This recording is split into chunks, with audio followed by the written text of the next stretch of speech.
Come on.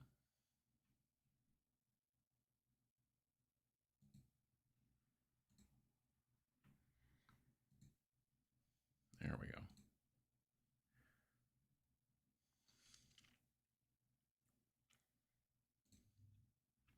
There we go. All right.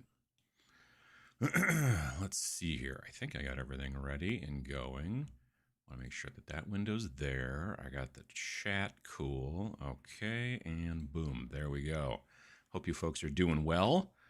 This is Sunday morning where I am, and it is -1 degrees Fahrenheit. We got about 10 inches of snow yesterday. Spent a big portion of the day yesterday digging stuff out. It was considerably warmer then, too, about 20 degrees warmer. And now it is going to be cold for several days. And then about the time that I head to Vegas, it'll start to warm up a little bit. So let's see. Good morning from Louisville, Kentucky. Warm and toasty, running paint and take at River City Con. Well, that's good to hear. JP got rockets. I hope you're doing well.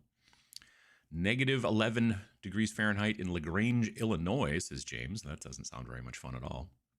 Good morning from KCMO. How you doing? Kent, England. Howdy. Made it just in time. Good afternoon from chilly but sunny Isle of Wight. Well, I hope you're doing well. Quebec City. Let's see here. Dry South Wales. Just above freezing in Washington, D.C. We're supposed to get our first snow tomorrow. Glad I have stuff primed and ready to go. Yeah, I could see that for sure. Beef Bulldog, how you doing? Cold Oklahoma, our snowpocalypse is just starting. Okay, well, VJ Morph, how you doing? Berlin, Germany. Townsville. Let's see here. Salt Lake City, West Midlands. Hello from France. Howdy. Greetings from a brisk outdoor gym in Nottingham, England. Great to catch live stream. Well, glad to have you. Let's see here. Staunton, Virginia, I think is what that is. VA, that's Virginia, right? Morning from the Mitten. No gaming at the shop today. Got over a foot of snow in my area. Yeah. We got not that much. I mean, we got a decent amount. Like I said, about 10 inches. But there were definitely places that got a lot more. Good morning from Chicago. How you doing? If Adam goes live while I'm typing a message, the message is lost. Oh, that's a bummer. I didn't know that. Good morning from Quebec. Amman, Jordan. Let's see here. Boston. Foot of snow last week. All got melted. That'll happen. Hello from Belgium. Painting a giant spider from Mantic. Nice. Sunny Tennessee. Won't be seeing Buffalo Bills play today, so it's hobby time. I am behind a little bit here. Let me back that up some. Let's see here. Good morning from Texas. Good morning from Rhode Island. Having a build and paint day with friends. Nice. Those are always a lot of fun. -1 freedom degrees. That sounds cold. Yes, it is. It is. Yeah, because your 0 is our 32. So yeah, it's pretty cold. My little weather widget doesn't show the Celsius or whatever, but it's pretty chilly. Morning from a travel band Buffalo. Going to spend the day painting with the cats instead of work. That's not too bad. Feisty Crabman, how you doing? 22 degrees in Central Texas. That's not great for Central Texas. You guys are not used to that kind of shenanigans. Happy Sunday from Nova. How you doing? Lancashire.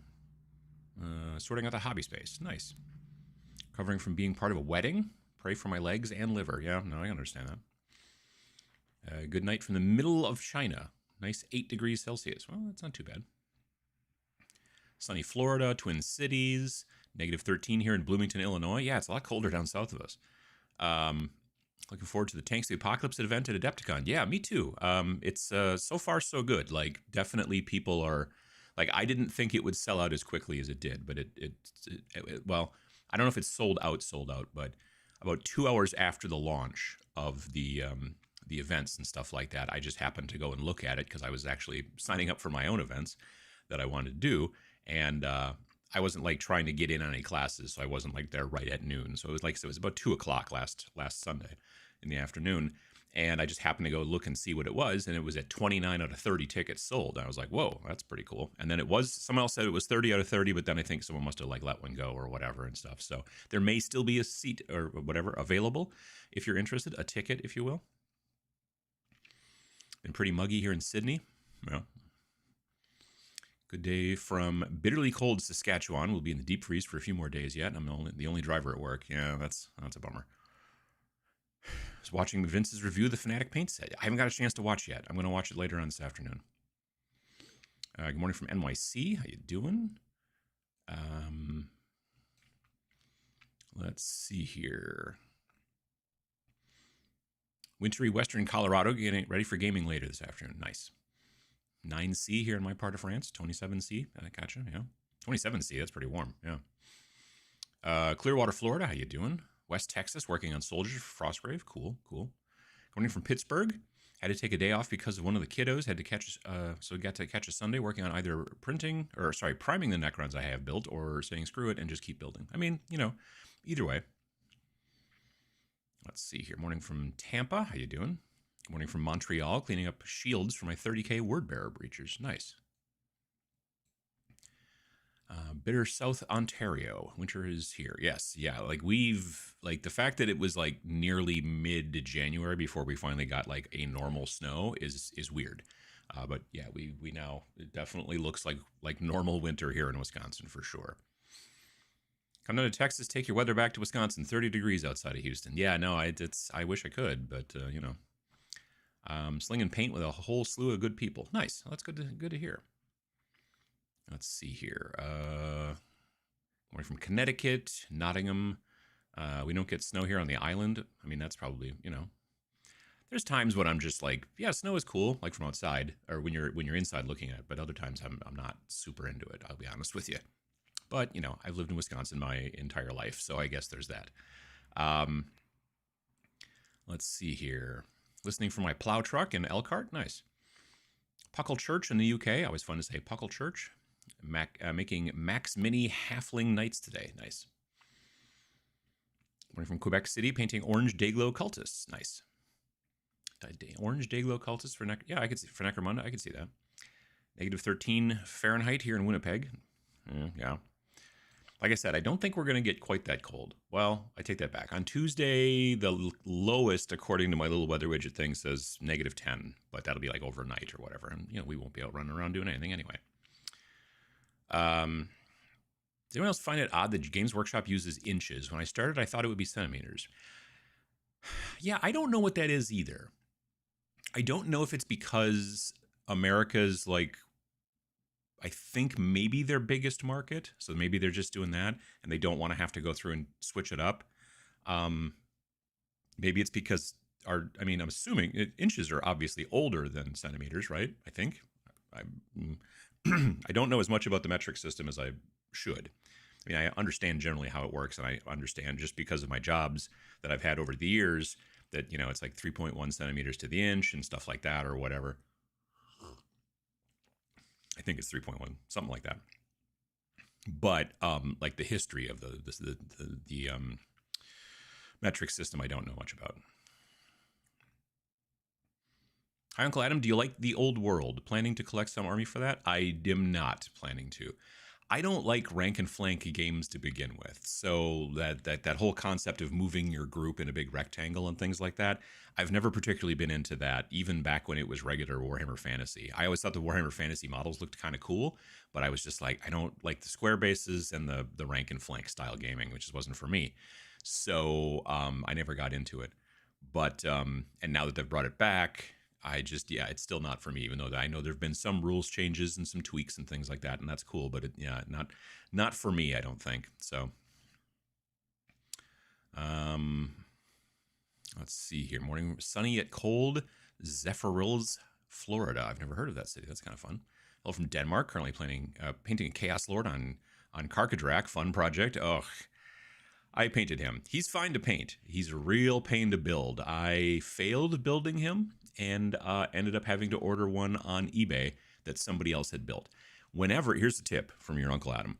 Anytime that you're I don't want to build that model, I just want to paint it, take a look on eBay, because almost always there is somebody who has built that model and then just never got to painting it. So there's a lot of people who love to build and hate to paint, and then eventually they're I'm getting rid of this army, and then they'll sell that stuff on eBay. So take a look on eBay. I found the Chaos Lord on Karkadrak or whatever, Crack-a-lack-a-ding-dong. I found him when I decided I can't build this because I've already screwed it up and everything's glued, and I'm hurting myself trying to squeeze all the parts together because everything's covered in spikes because chaos. I got real angry and I chucked it in the garbage, and then I went onto eBay, and within 5 minutes I had ordered one, and it was coming, and it showed up, and it was built better than mine, and then I just painted it. Of course, I had to scrape all the mold lines off because this person I don't want to say savage. It's not nice. But this person had not, had built it, but then not scraped any mold lines off. And I'm like, I don't get it. Anyway, let's see here.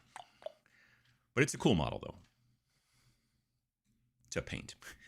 Morning from likewise chilly but beautiful Junction City, Wisconsin. Just keeping warm while catching the show. Breaking out the airbrush to do some priming. Nice. It's a good time to do some priming, I'll be honest with you, if you have an airbrush. If you don't, it's not a good time. -1 outside. Morning from upper 40s, North Florida. I know that's not super cold for most of you, but it's nearly apocalyptic for us in Florida. Sure, I get that. Got an exposure warning for COVID, so I can't go to the office till next Thursday. Oh, wow. Have you seen the Cool Mini or Not reprint of the He-Man Minis game is coming? Would painting those interest you or not your generation jam? My younger brother was into He-Man. I wasn't really so much. Like he would have the show on and I would watch it a little bit once in a while. But yeah, he had the toys. I didn't have the toys. It was not quite my thing. I was a little too old for that. Let's see. Good morning from Richmond, VA. Painting a Chaos Legionnaires kit. No, Kill Team. And buying coffee, enjoying coffee. There we go. I can read. There we go. I am wearing my more close-up glasses as opposed to my normal glasses that I wear, so I don't have to lean my head so far back to look through the bottom part of the progressives, but still, Morning from Olympia, Washington, trying to figure out finish up my Alpha Legion. Nice. Made it in just under the wire for the fancy Adepticon ticket. I'm half excited and half dreading the impending pile of stuff. Oh, yeah. Yeah, because they used to have 3 different types of tickets. There used to be like base ticket. There was some other ticket where you got the swag bag, and then maybe there was like a VIG, and they decided to just make it 2. There's like base ticket and like not quite VIG, I think, but you get a swag bag or something like that. I've as soon as they made it so you didn't have to worry about the swag bag, that's just what I purchased. Because back in the day, people who were the first like 1,000 people got the swag bag and everybody else didn't. So people would try to like, oh, I got to get in there. And I was always just like, and so now the fact that I can just at any time go, yep, I would like a regular badge, please. It's pretty cool. Too bad I already have too many paints, or is that impossible? Well, I mean, you can have too many paints, I think, for sure. Trying to decide on going to LVO myself. Interested to hear your thoughts. I will talk about it in a bit for sure. Automaton, how you doing? Hope you're feeling better. Hello from Worcester, which I probably mispronounced. Just finished last bit of basing for my Command Edition. I cleaned my desk and now I'm starting with structures from mentioned box. I mean, it's good to, to clean the desk in between. That makes sense. It's not something I have a tendency to do, it seems, but yeah. Still 29 out of 30 for Tanks, the Apocalypse, and 8 out of 12 for Space Station Zero at Adepticon. So you can get into either one of them if you're interested, for sure. Got an airbrush this week after a year in the hobby, so I could prime while it's -5 outside. Yeah, it is the way. The reason I got an airbrush initially was just because, yeah, I really want to be able to, when it's like this outside, I still want to be able to prime stuff. And then since then, now it's just become, for me, it's just something I always want to have going on because it's so much faster. Like I can get through things so much quicker, especially things that I don't want to say are monocolor, but like they have a predominant color, right? So if you're talking about like power armor, obviously, or a mostly naked kind of barbarian warrior, you can just do skin tones and then paint the rest of the stuff, or robots, or all kinds of things like that. Wizards wearing a specific color of robe, cultists wearing a specific color of robe. If you start off by using that base color and doing your airbrushing and then picking out all the details of the things that aren't that color, you speed up pretty much the entire process because it's way faster. Cold greetings from Eudora, Kansas, keeping warm, putting together terrain. Nice. Let's see here. UK hits end of February sometimes, sure. Dublin, Ireland. Priming Feudal Guardsmen with my new airbrush. Ooh, a Christmas airbrush maybe? Nice. Chile in London, painting away. South Korea, how you doing? I think my mother said she saw snow once. Sure. If I could get this camera off of there very easily and then put it back as easily, I could show you snow right out the window, and there's a bunch of it. Working on Flames of War, nice. Played our weekly Gaslands game last night. Barely got past Gate 2 before chain reaction explosions eliminated all my vehicles. That'll happen for sure. Um, first every other Sunday since I moved to Switzerland. Well, nice. Did you make any decisions on your combat patrol? It's down to 2, I think, at this point. It is probably either going to be Dark Angels, or it is going to be potentially I'm kind of leaning towards AdMac. And I know a lot of people in the comments were like, "Oh, you should do Tau because you did Tau. That'd be fine." And I agree, and I will do Tau eventually. I think I might want to get one of these other ones done first.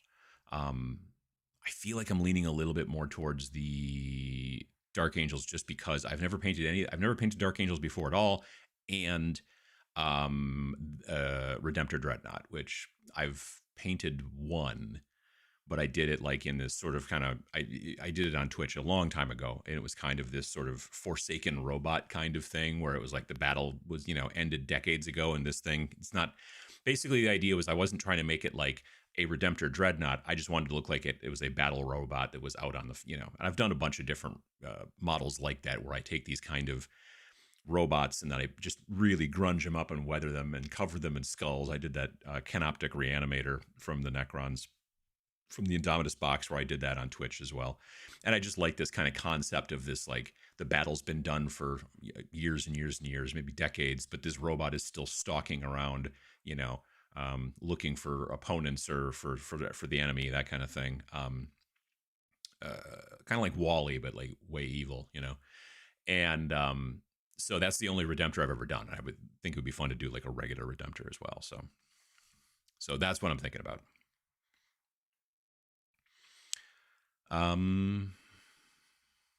Let's see here. I'm in Chicago burbs where it's apparently -12, but feels like 36 with the wind chill. Yeah, -36. It's that's the other thing too, is it's real windy. I don't know. My weather app doesn't tell me what the wind chill is, unfortunately, but I can look on my phone and it will tell you.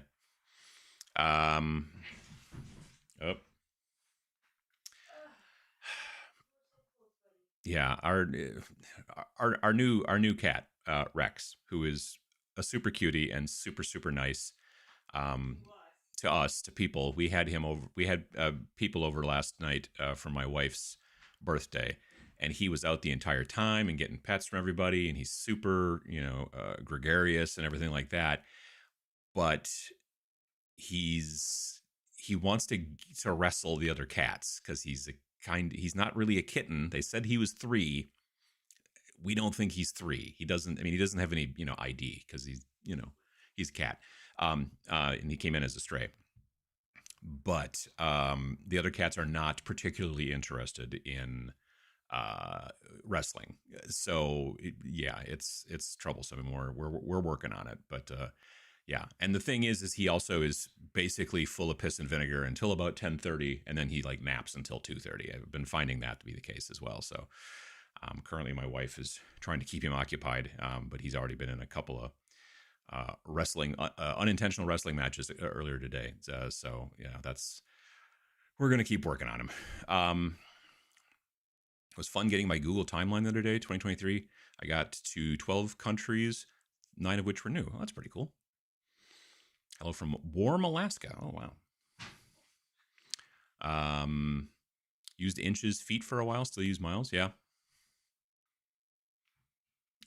Doesn't UK use inches as well? I blame H.G. Wells for inches through time. Interesting. Yeah, I could see that with the Little Wars and all that stuff. Bought myself an M4 Sherman to battle out with my office, getting them into wargaming through Tanks for the Apocalypse. Oh, that's very cool to hear, Cody. Nice. It is getting brighter in here, isn't it? I put a filter on this that I can... There we go. It's called a variable... it's a variable ND filter, neutral density, and it's 2 pieces of glass, and they're polarized in different directions, and as you turn them you can make it go darker and lighter and stuff like that. So instead of having to go through and change the aperture on the lens, I can just change this filter. The problem is that then sometimes it gets, when it's in that kind of partly cloudy where it's bright and it's dark and it's bright and it's dark, then so I need to try to not tweak it too frequently if I can. Um, but yeah, that's very cool that you're bringing your folks in your office into wargaming through Tanks for the Apocalypse. That's very cool. Wisconsin was where I learned duct tape won't stick in the cold. That's true. It's true. UK's attitude to the imperial metric systems is deeply odd and fraught. I mean, well, so's ours, but yeah, in the other direction, I think. Air temp in Omaha, Nebraska right now is -17. Headed out to try and shovel a path. Yeah. Yeah, the plow came by, and there was a kid parked in the street from neighbors across the street when the plow came through yesterday. So I had to plow around him. So there was this extra stuff. And then we cleared everything out and all that kind of stuff. Well, another plow came through sometime since that kid left, and now we've got more junk in our driveway at the apron, the end of the driveway. So we're gonna have to clear that out before we go to my wife's family for lunch. Hope everyone is having a nice day. I'm working my own game zine right now and feeling a bit overwhelmed by the work I need to do. Hope some people will enjoy it despite its non-conventional themes. That's the thing that's so great about doing that kind of publication and being able to put it out on places like Wargame Vault and stuff like that if you want to, or there's, Itch, or there's all kinds of places where you can do a zine and make that happen. And, people can get it anywhere in the world. You don't have to worry about shipping if you do just a straight normal PDF kind of thing. Let people print it if they want to, that kind of jazz. That was really the idea behind doing Snarl, was we wanted to be able to have that ability for people to be able to do that kind of thing, print it if they want to, or just keep it on their iPad or their phone or whatever the deal is. And I think it's worked out pretty well. We've been selling it pretty well. We hit platinum or whatever, the sales badge on the Wargame Vault. So that's pretty cool. But yeah, there can be a lot to it for sure. Yeah.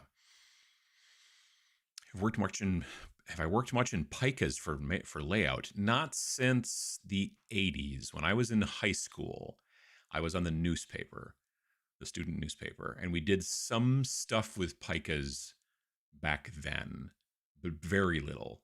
Even at that point, we were mostly stuff in inches and things like that, and then points. There's like, what? It's 72 points to the inch, something like that.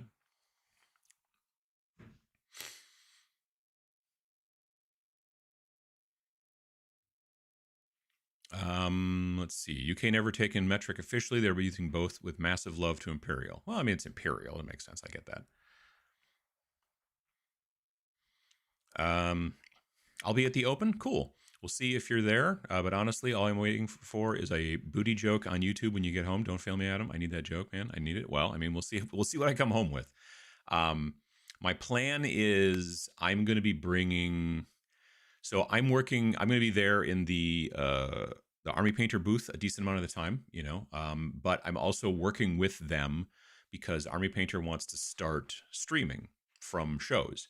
So I'm a tech nerd, and so I said, well, I can tell you like what things to get and things like that. So I've been working with their events coordinator, Kat, and getting live streaming stuff that we can use at the shows. So the thing is that the stuff is here at my house for the most part, and I will be taking it to Vegas, and then after that, it won't come home with me because then they'll be taking it from there on, and because all the big companies, when they go to these shows, they ship these giant wooden crates full of all the stuff that they need, the displays and the product and this and that and the other thing.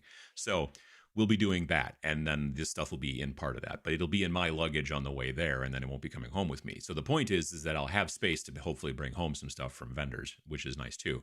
I very frequently, when I go to conventions, sometimes, like, where was it? Was it Nova? I think it was Nova. I had so little space that I was like, if anything that I bought had to be flat. Like, I was like, well, I can buy these decals, from but I can't buy this box of models from Steel Rift, but I can buy the decals for Steel Rift because the box won't fit in my luggage, that kind of stuff. So in this situation, I'll be able to bring some stuff home, but I don't really plan to buy a ton of stuff, I suppose, but you never know what happens. Let's see here. Any new warband plans? I am currently working on a warband of miniatures from Knucklebones Miniatures. They're 3D prints, and they're pretty cool. I've been working on them on Twitch. I'll be doing them again tomorrow night. If you come by Twitch at 7 p.m. Central Time from 7 till 10. And then I'll be working on them there. I'll be able to use them for all kinds of stuff. Potentially, I'll be able to use them for...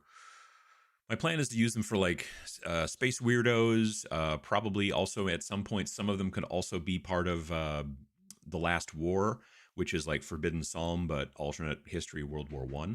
So that'll be kind of fun too. And then after that, it's a good question. I'm not sure yet. Howdy from Texas. Moved into it. My plan is actually to try to work a little bit more on terrain this year. I've got a lot of terrain plans, so that'll probably be part of it too as well. Howdy from Texas. Moved in a new house, and I'm setting up my hobby area from scratch. Any out-of-the-box suggestions? Lighting is super important, so think really hard about that. Yeah, I would say that's probably one of the bigger ones is lighting.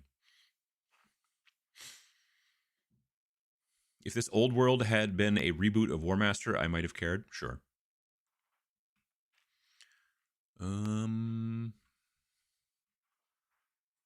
Let's see here. Too cold to 3D print at least, waiting till spring again. I'm starting to see 3D printers, resin 3D printers that have heaters built in, because it's one of those situations where, like, when resin 3D printers first came out, everybody had to make their own wash stations and make their own, like, you know, UV curing stations. And then eventually the companies were like, let's make our own so that people will buy our stuff. And that was the case. And then, you know, there are people who were living in colder climates who are like, okay, well, I can't 3D print for like 2 months unless I go and get a heater and either heat this room real hot or warm enough. Or you started to see people getting these bands. It's like a real super thick rubber band with wires running through it that you use in brewing. And it's called a brewing band, I think. And you plug it into the wall, and this thing is supposed to heat up. I think it's for keeping your beer warm when you're trying to brew beer and jazz like that, whatever. And so people started taking those and putting them around the tank of the resin that sits inside the thing. But now I'm starting to see some manufacturers who are like, we should heat the resin so that it has a normal temperature. And I think partially it's because some of these people are in countries where it like just doesn't get that cold. So they just don't think of that. They don't go, well, I don't know why we need to heat the resin. It's, like, how hard is it? It's always like 80 here or higher. And then they come to Wisconsin, maybe, let's say, and go, oh, okay, I see why. Yeah, okay. So that's kind of cool too. But rank and flank, if only good if the rules are streamlined like Kings of War. Warhammer Fantasy Battle rules are too kludgy still. I mean, the old world... Vince was talking about it recently. I saw him, on his Wednesday show. They were talking about the old world, and that main book is 200, 220, maybe 250. I forget the exact number, pages of just rules. Like, the book is thicker than that because there's like hobby stuff and fluff and all that junk. But like, he's like, just straight up rules. There's 200 plus pages of just rules. And that's not like army lists and stuff like that. Those are in separate books. So yeah, it's not, does not see me being not me. No, thank you. 13 degrees in Dallas, Texas. Good morning. Maybe snow later today. Wow. When GW started up, the UK was still imperial measurements, and it's merely a holdover in their games since then. Uses metric and imperial depending on what's being measured as a rule anyway. Sure. Savage seems appropriate. Well, I mean, let's see here. 25 millimeters is about an inch. Is it? I thought it was 3.1, but maybe I'm thinking of feet. It's like 31 centimeters. Nah, I can't remember. Not removing mold lines sounds standard chaos player. Well, or orc sometimes. Yeah, I can see that too, sure. Do you really want to have to measure a shot as 30 centimeters instead of 6 inches? I guess I don't know the huge difference. You know what I mean? Like, it doesn't, like, obviously, sure, when you first start out, or whatever, when you first start out being a person, you know what I mean? You get used to a particular measurement. Like, I can gauge what's 7 or 8 or 9 feet away from me. But if you go, well, how many meters in that? I have to do the math in my head and start from feet and then do the math kind of and go, I don't know, it's like 2 meters maybe. But yeah, that can be a little difficult. So, I don't know. It'll be interesting to see if the states ever decide to flip over, but I feel like probably not. Now, that being said, I there's a part of me that kind of prefers Fahrenheit to Celsius, not because the numbers are. I mean, the numbers are obviously very easy to go. Oh, okay, well, 0 is freezing and 100 is boiling. That was way better than 32 and 212. I get that, sure, but I can definitely feel a difference between 72 and 78, or 72 and 70, like 6 Fahrenheit. Whereas in Celsius, because between freezing and boiling, it's only 100 units, where we have almost 200 units, you get a little bit more granularity. So I don't know. I suppose you can obviously say, oh, it's 13.4 today, but that, I don't know. It's for, Celsius for degrees. Yeah, I don't know. That's a good question. I wouldn't mind, honestly, doing the inches, or doing the lengths for metric. That would be fine. But the temperature thing, I think I would have a hard time overcoming in my head.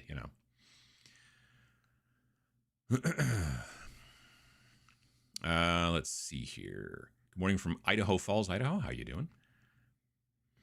More surprised GW didn't use hands as measurement. Oh, I got big hands. I don't know.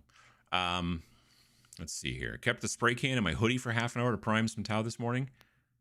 I've always heard you're supposed to put it in you're supposed to put it in a bowl of hot water, not boiling water, and let it sit there for a while to warm up, and then go outside and spray. The problem is, I've seen people online going, you can spray outside in the cold, they'll go outside and spray in negative 10 or whatever. And yes, you can technically.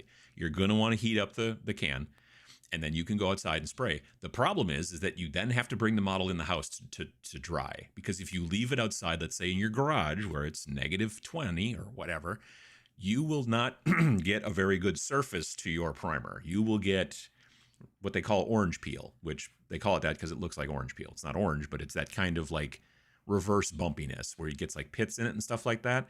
And that's what will happen when the reason that you have those kind of gauges on the cans of spray that say don't spray it under this or over that or whatever, is because they know it's not like it's going to start on fire. It's that when you spray it onto the thing, if it's too hot, it dries too quickly, and that can cause sometimes cracking or stretching or issues that way, especially if it's not very humid. If it's too cold, it takes a really long time to dry, and you can get a weird bumpy surface on the model that you may not want that kind of surface on. So there you go. Now, if you're like, yeah, but I'll just bring it in the house and let it be warm in here and dry. Okay, well, it's going to then outgas all the propellant that got sprayed all over the model to begin with, and then you're going to stink up your house. Not as bad as if you just sprayed in the house, but still not great. And that's the thing that I'm always concerned about myself. I'm wondering if there's an aftermarket solution to put round bases in those square movement trays. Nobody has time to rebase. I'm kind of surprised they didn't do that, honestly, because here's the deal. That's the way they do it over at Parabellum. So Conquest, the Last Argument of Kings, is a rank and flank game, but the bases are on round bases. But when you want to put them into the ranks and the flanks for running around and all that kind of stuff, then the trays that you use have holes in them, and you just put them in there. And the nice thing is you can then turn them a little bit. So if you've got a spear, they're not poking the guy in the back of the head who's in front of them. You can turn a little bit and that kind of stuff. And that's a smart way to do it, King's War does it where they're basically just like, you never take the guys away when you loop, when they get killed. So you can literally build kind of like little mini dioramas. You just glue the guys down to the bases. You don't keep them separate, which is also a unique and kind of interesting kind of way to do it. It did not surprise me at all that GW decided to keep it like it was before, but also change the sizes of the bases and make them bigger. Now, the trick is that because of 3D printing now, there's a lot of people who are like, oh, okay, so you think that I'm going to go through and take all these 20 millimeter squares and turn them into 25 millimeter squares because you say that's what I'm supposed to do.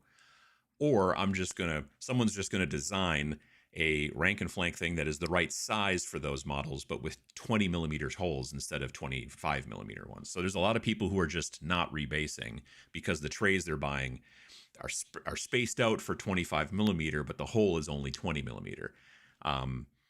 But it was a complete GW move to be like, well, you should just rebase all your stuff. Why not? You know what I mean? Because that's because then they're hoping you're going to just say, well, I don't want to. I'll just buy new things. And so, yeah, it's kind of crazy in my opinion. But like I said, when I was back when fantasy was still around back in the day, I used to see people pushing these just janky solutions for their trays around. You know, it was always like the back part was missing or some part, or, you know, stuff would, you know, they were trying to like, oh, I'm going to make this out of cardboard and then put some sort of foil on it and try to magnetize. And it was just a lot of, but there wasn't really much way that 3D printing was difficult to come by back in 2014, 2015. And so now I've already seen tons of solutions from people online, and I don't even really necessarily run in these areas. I don't run in the, you know, the old world and the fantasy stuff, but just stuff I see on Twitter and places like that. I think Rob from Honest Wargamer was just recently showing off like these modular 3D printed trays that you can use for the old world now and stuff, instead of having to, like, you know, have these kind of bespoke things or whatever, or having these things that you buy from Games Workshop. Getting a little bright again in here. Darken it down a little bit. There we go. Morning from the land of salt, snow, and cults. Nice. How you doing? About to be working out of town for the next few months. Not sure what to bring and try to hobby in the evenings because I'll be living in an Airbnb. I mean, I've got a video about bringing, like, having a what do you call it? A travel or a portable nerding case, I believe is what I called it. And it may be a situation where you just want to bring stuff to build. You know, if you're gonna be there, like, you may not want to paint. I don't know. It's up to you. I don't paint well on the road. I don't, yeah, I'm generally, I'll build on the road, fine. Like when I go to VinciCon and stuff like that, I go there to build and kit bash and stuff like that. But I just don't paint, you know, well, not in my space. So you may be the same or maybe not, but yeah, there's definitely ways to kind of travel with that stuff. But I think for me personally, if I was going in that situation, I would bring stuff to build so that when I came back home, finally, after a couple of months of working and not being in that Airbnb anymore, you could just start painting, you know, on all the stuff that you built.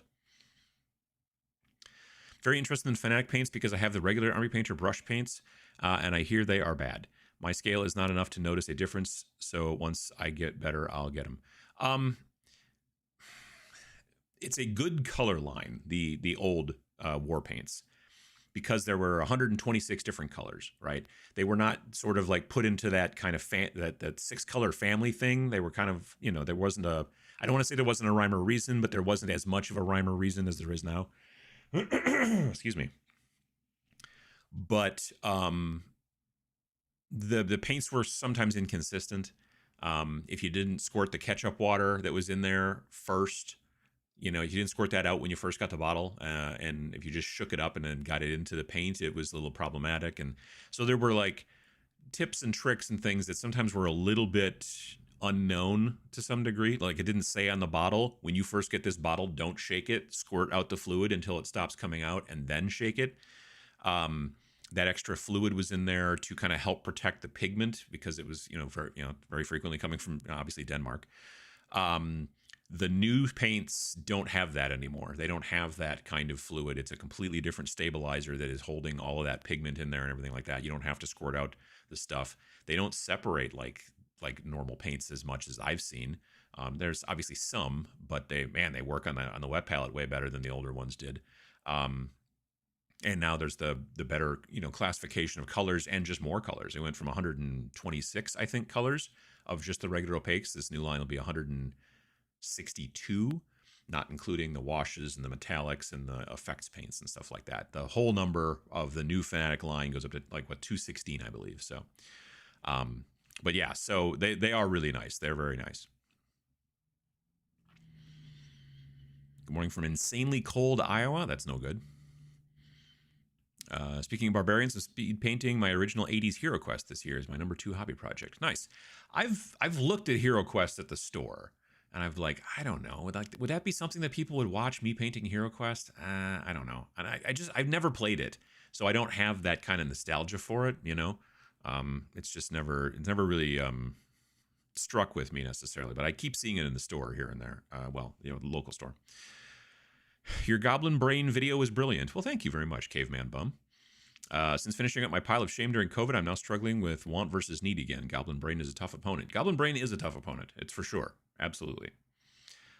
Yeah, no, that video did, honestly, I'll be perfectly frank with you folks. That video did way better than I expected it was going to.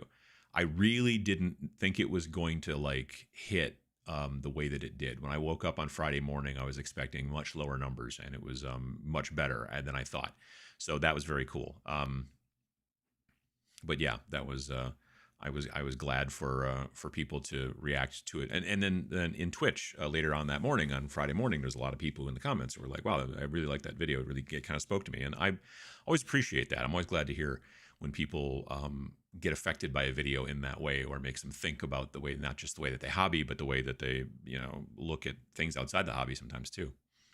I use a whole lot of brush on primer these days. It's something I can chill with when I want to hobby, but don't have the spoons to actually paint. Sure. And works whatever the weather. Yep, I get that. My only problem with brush priming for myself is that sometimes, like, you got to find just the right primer. I feel the right brush on primer to make it so that when you so that it doesn't like fill in detail sometimes too much, or you have to be a little bit more careful around like chainmail and little things like that. But otherwise, yeah, it can work out real well. Good morning from Vegas. 35 out at the moment. Well, I'll be going there soon. Locals would be frozen. As a Madison native, it's fine. I still don't need a coat. Nice. Let's see. Basing some Rohan for Middle Earth today. Nice. No airbrush, so I've recruited my 8-year-old to help me brush primer onto 20 Termagants this morning. Nice. Considering making a Legion of the Damned kill team. It's the little flames that are hard to paint for me. Someone just asked me recently when I was talking about, hey, should I make a video about the black armor technique that I use? And someone was like, yeah, but you should really make a video about Legion of the Damned. And I'm like, oh, because they're like, I don't know how to freehand flames. I'm like, yeah, neither do I. Building my Nurgle Rotters Blood Bowl team. Nice. Will you do the current Dark Angel Combat Patrol or wait for the new one, the current one? Yeah, for sure. Just because it's got a Redemptor in it and fewer models. Let's see here. I have a fear that I will work on some more combat patrols and GW will blow up the rules and data cards, making them obsolete. I don't think that they're going to tweak that stuff. I really don't. What I do think possible is that just, and this is kind of depends on your friends that you play with. I mean, technically, if you want to, you can ignore all the updates and FAQs and the tweaks and stuff like that they've made to the core rules and just keep playing the core rules as is, and then use the normal documents. Hang on. So here's the Warhammer community website. I just have this open sometimes just in case I need to look at stuff on the web, and I'm going to do that right now. I'm going to go to open a new tab, and okay. Oh, yeah, right. Downloads, Warhammer 40K. And then you go down here to Legend. There, Combat Patrols. So you have the Combat Patrol data sheets, and I just don't know that this stuff will... I mean, I guess they could go through and start screwing stuff up, but it seems unlikely that they will. But when you play these things, let's say you go, oh, I'm interested in, the Astra Militarum or whatever. So then it shows all this jazz,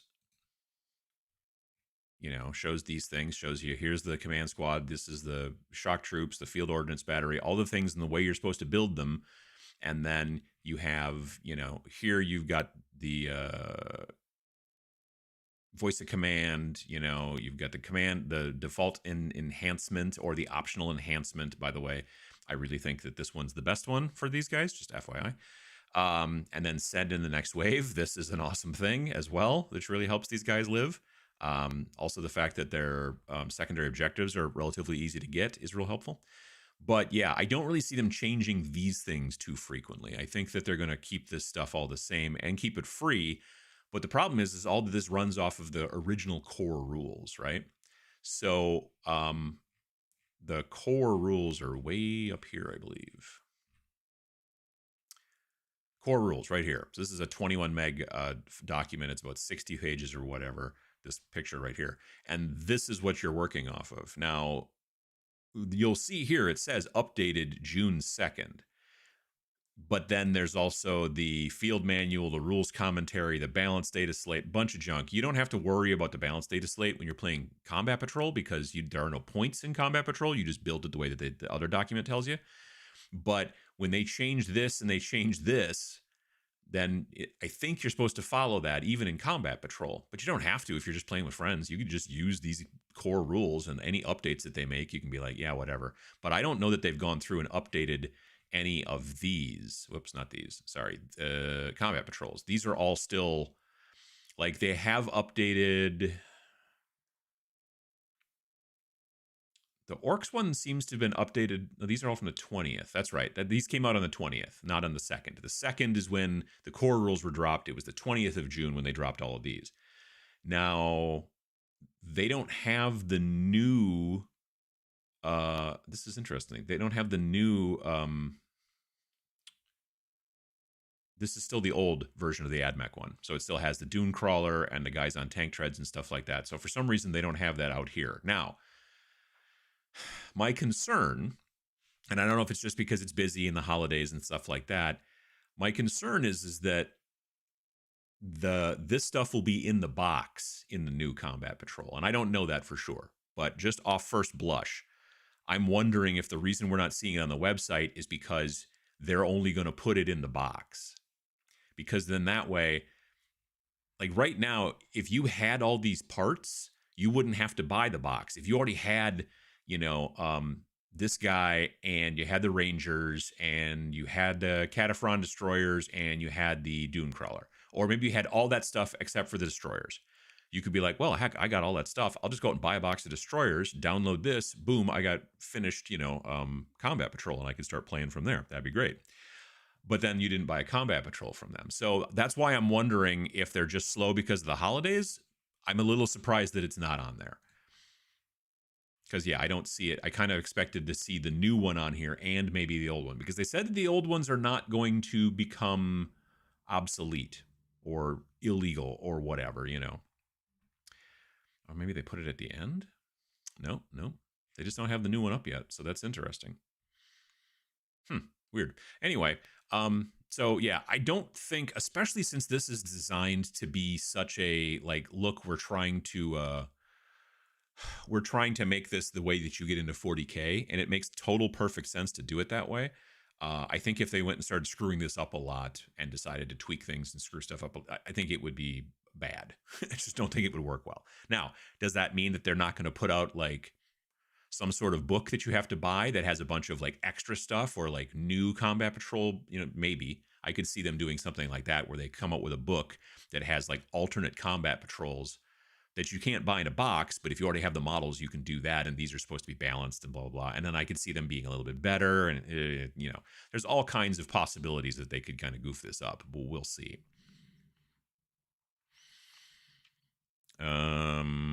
Let's see. Just ordered a Doomstalker to finish out my Necron Combat Patrol. Nice. I got mine done. I'm glad to hear it. Excited to get some games in with another friend who just got in the hobby. Very cool. I still want Snarling Badger to turn your Forsaken Robots concept into a game. I haven't even really thought about that. Happy birthday to your wife. I will let her know. Thank you.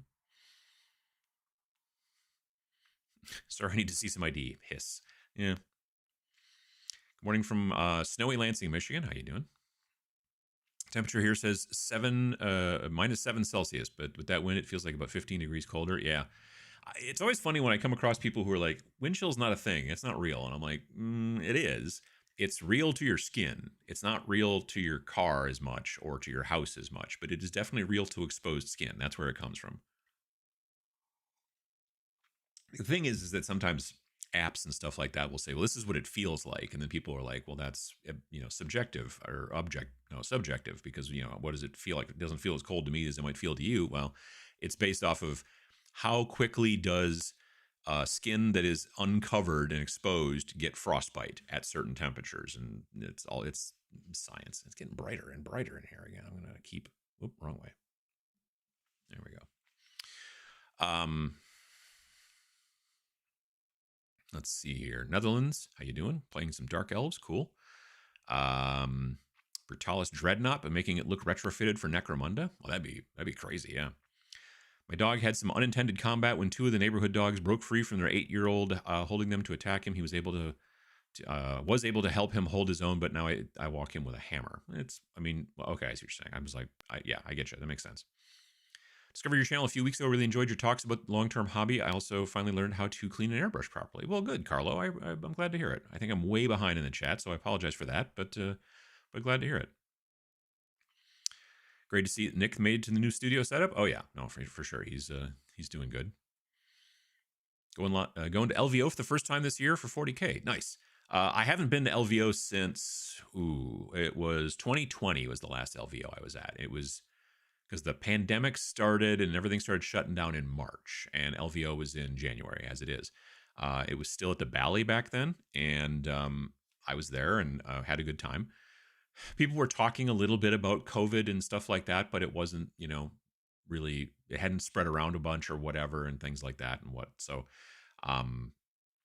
and then I went to another show, a trade show called for the Game Manufacturers Association, which they don't spell GMA, they spell it Gamma. I don't know where that extra A is supposed to come from, but anyway, and that was in Reno, Nevada, and that was in early March. Like, I flew home on Friday the 13th, which I was already a little bit nervous about, but our plane was like half empty because already at that point, stuff was shut down. Like the NHL and the NBA were shut down. Adepticon wasn't going to happen already. Like that email had already gone out and everything. So I have not been back to Las Vegas Open since. I was going to go like maybe in 2022, I think. But like all of a sudden, like numbers were going back up again for COVID and stuff like that. So I like at the last minute was like, no, and I kind of canceled. And then took that flight, whatever credit, and used it on probably going to Nova later on that year. But yeah, it's one of those situations where I think that I want to be able to go back. Partially, I'm going back because of Army Painter, so I'm going to be there. Sam's going to be there. Some other folks are going to be there. Army Painter's going to have a booth in the vendor area. But I'm also looking. Sam's going to be teaching classes as well, I believe. But I'm looking forward to just seeing a lot of people that I don't get to see sometimes who maybe don't make it over here in the middle part of the country or East Coast for, like, say, Nova. I'm looking forward to. This will be a new place. Like I said, back when I was going, it was at the Bally, and now it's at the Rio. I've not necessarily heard great things about the Rio. I know that the first year that they started up again, and they had LVO at the Rio, it was a little problematic because like most of the restaurants weren't open yet or anything like that. But I think things are better now, so we'll see how that goes. But yeah, I'm looking forward to seeing the vendor area. I'm looking forward to seeing some of the tournaments and things that are happening that are not just like straight up like 40K or Warhammer. There are some things that, there are definitely tournaments there for other games. It's not just, it's the biggest Warhammer 40K tournament in the world. Not in size of attendees, but it's in size of actual players. Like, I don't know what it's been the last couple of years, but in 2020 when I went, they had, the number I was told was that there were 840 players in the Warhammer 40K singles championship or whatever, which you need 2 people per table. So you need a table. So basically they needed to have 420 tables, and evidently did. So that's crazy. Like, I know Adepticon, which is a bigger convention, that's 7,000 people going to Adepticon, where you get usually 2,000 to 3,000 at Nova, doesn't have as big of a 40K tournament because they cap theirs at, I think, 256. So that means they have 128 tables to play on, and that's what they've got. But they don't have 420 or whatever. So it's definitely kind of interesting to see that change and to see the scale of it. First of all, it's amazing. So I'm looking forward to that too, for sure. Uncle Adam and Vincey V are platinum certified artists. Technically, we're adamantium certified artists. So the sales badges, if I remember correctly, the way that they go over at at Wargame Vault is there's copper, then there's silver, and then there's, I think, electrum, and then gold, and then platinum, and then mithril, and then adamantium. I'm 90%. Okay, I know for sure that both Space Station Zero and Rain in Hell, both of those have adamantium badges. I cannot remember what the badge is currently for the add-on for Rain in Hell. I don't think it's platinum. I don't think. Partially because you can download it for free if you want, and I think the sales badge is only take into consideration purchases as opposed to free download, because we've got it set to pay what you want for the add-on for Rain in Hell, which is called the Oculus Spear. Majestic 13, I'm 90% sure is platinum. I don't know that it's mithril yet. And then Snarl is platinum. So, and I don't know what the numbers are particularly of what these metals are. They don't kind of really tell you that so much. So, but yeah, if you go to that site, if you go to the Wargame Vault site, and if you like click on one of our products or whatever, and then you look at it over on the side, you'll see the little badge that tells you. And if you click on that badge, you'll open up and it will show you like all the different badges and which different games are within different categories and stuff like that. It's pretty interesting. You give you percentages of like, of all the titles on this, particular website, only like 0.2% of them are mithril or whatever, that kind of jazz. So it's interesting to mess around with if you're into that kind of thing. Let's see here. Good morning. What was on the labels of the 2.0 speed paints before they changed it to say 2.0? Was it the rattle cans? Yeah.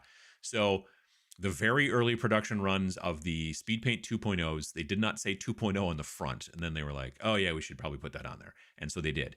But you can tell the difference between a 2.0 without the 2.0 on it or the original regular speed paints, because on the back there will be two like rattle cans, a little tiny photograph of two rattle cans, and then that's the speed paint. That's the 2.0 speed paint. If it's the 1.0 speed paint, it will have two of the little tiny mixing balls on the back. It'll say, hey, there's mixing balls in here to help you agitate the paint and stuff like that. So that's the difference between them. But pretty much in general, every newer, like if it's been produced in the last year, probably, I'm sure it'll say actually 2.0 right on the bottle, right behind the word speed paint. So let's see here. Just watch Ash's review of the Netflix film Rebel Moon. He was not impressed. Have you watched it? What's your thought? I thought it was okay. Yeah, my wife and I watched it. It looked good, except there was one scene where the CG was terrible. And whatever company they paid to do that particular scene, they probably shouldn't work with again. It was just real bad. If you remember the scene with the tentacles, if you've seen it, that looked like garbage. Everything else looked, I thought, pretty good though. There was not much story. That was the thing. I like some of the stuff. I like Zack Snyder generally. I really liked 300. I really liked Watchmen. He didn't write either of those, so that helps, I think. I didn't mind Army of the Dead or whatever it was called, where they were like in Vegas and it was overrun by zombies and they were trying to do like a bank heist or whatever. I kind of liked that, but it was also sort of simple and goofy or whatever. But honestly, as a cinematic or as a cinematographer type of like experiment, it was really, I thought, pretty interesting. But yeah, this was just, there wasn't a lot of story there. And I know I don't know. It was really simple story and it wasn't particularly that interesting. They just kept coming along like, oh, let's go pick up this person. Let's go pick up this person. Let's go pick up this person.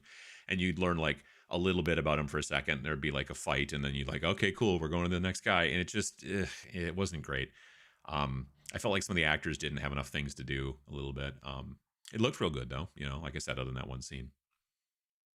I guess there's going to be in April, there's going to be a second part. So we'll see if that's any better, but I'm sure it's probably, I mean, like it's not like they're going to film it between now and then. It's probably, I'm sure they filmed it at the same time.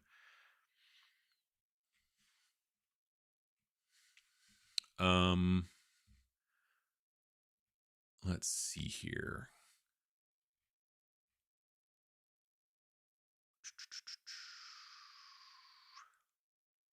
Still have my typeset ruler somewhere for picas. Oh yeah. Been in the process of selling one house and buying another, and I can't wait till it's done. I can set up my painting desk again. Yeah, no, moving's no fun. Unfortunately, the new job says no LVO for me. I'll be getting off work around the same time that things close down. Well, yeah, that's a bummer. First time catching you live, building kits while listening. Well, that's cool. Good evening from down under Perth. Nice. How you doing? Are the Fnatic samples still your daily paints of choice, or have you reverted to old staples? No, I mean, I'm still using right now the samples, the like little what do you call them, the pre-production bottles, just because I have not like taken them off of my hobby rack and then replaced them with the new, like, actual production models. um I've messed with the production models here and there, but not like obviously all of them. But I haven't found anywhere I'm like, oh, this acts differently than the original ones that they sent me. So they're all kind of the same in my opinion. And they've been working out real well that way. So yeah, but I just I just haven't like swapped my hobby area yet. I haven't had the time. I've been doing a lot of I had a lot of freelance work that I had to get done last week. So yeah, it's been keeping me real busy. Let's see here. Florida Panhandle. Does anyone know any Southeast U.S. conventions? Southeast. Not off the top of my head, no. Penciling in for Adepticon 25, but will pen to a certain event over there in early November. Gotcha. Want to create a diorama this year is one of my hobby goals. That's very cool. Look for maker spaces. They can have lots of 3D printers, MDF cutters. Yeah, some cities do for sure. Painting some Night Haunt Spirit Host. Those guys are a pain to build. Yeah. Again, like I was talking before about the Crack-a-Lack-a-Ding Dong or whatever, that guy, the cartridge rack. I have Spirit Host that because I was going to build a Night Haunt, a little mini Night Haunt army. Me and Sam were going to go to some tournament where it was like you bring 1,000 points and your teammate brings 1,000 points, and then you play games like that, which then didn't happen because of the pandemic. But I bought pre-built Spirit Hosts off of again, it was either eBay or else it was actually it might have been Frontline Gaming. I might have come across them, although it might have been Frontline Gaming selling on eBay. I don't remember, but I got them from someplace. They were pre-built. I just primed them white and then started painting them. Texas here. I was wondering why someone couldn't print. Didn't know that was a problem. Yeah, if it's too cold, it's not a good idea to do resin printing.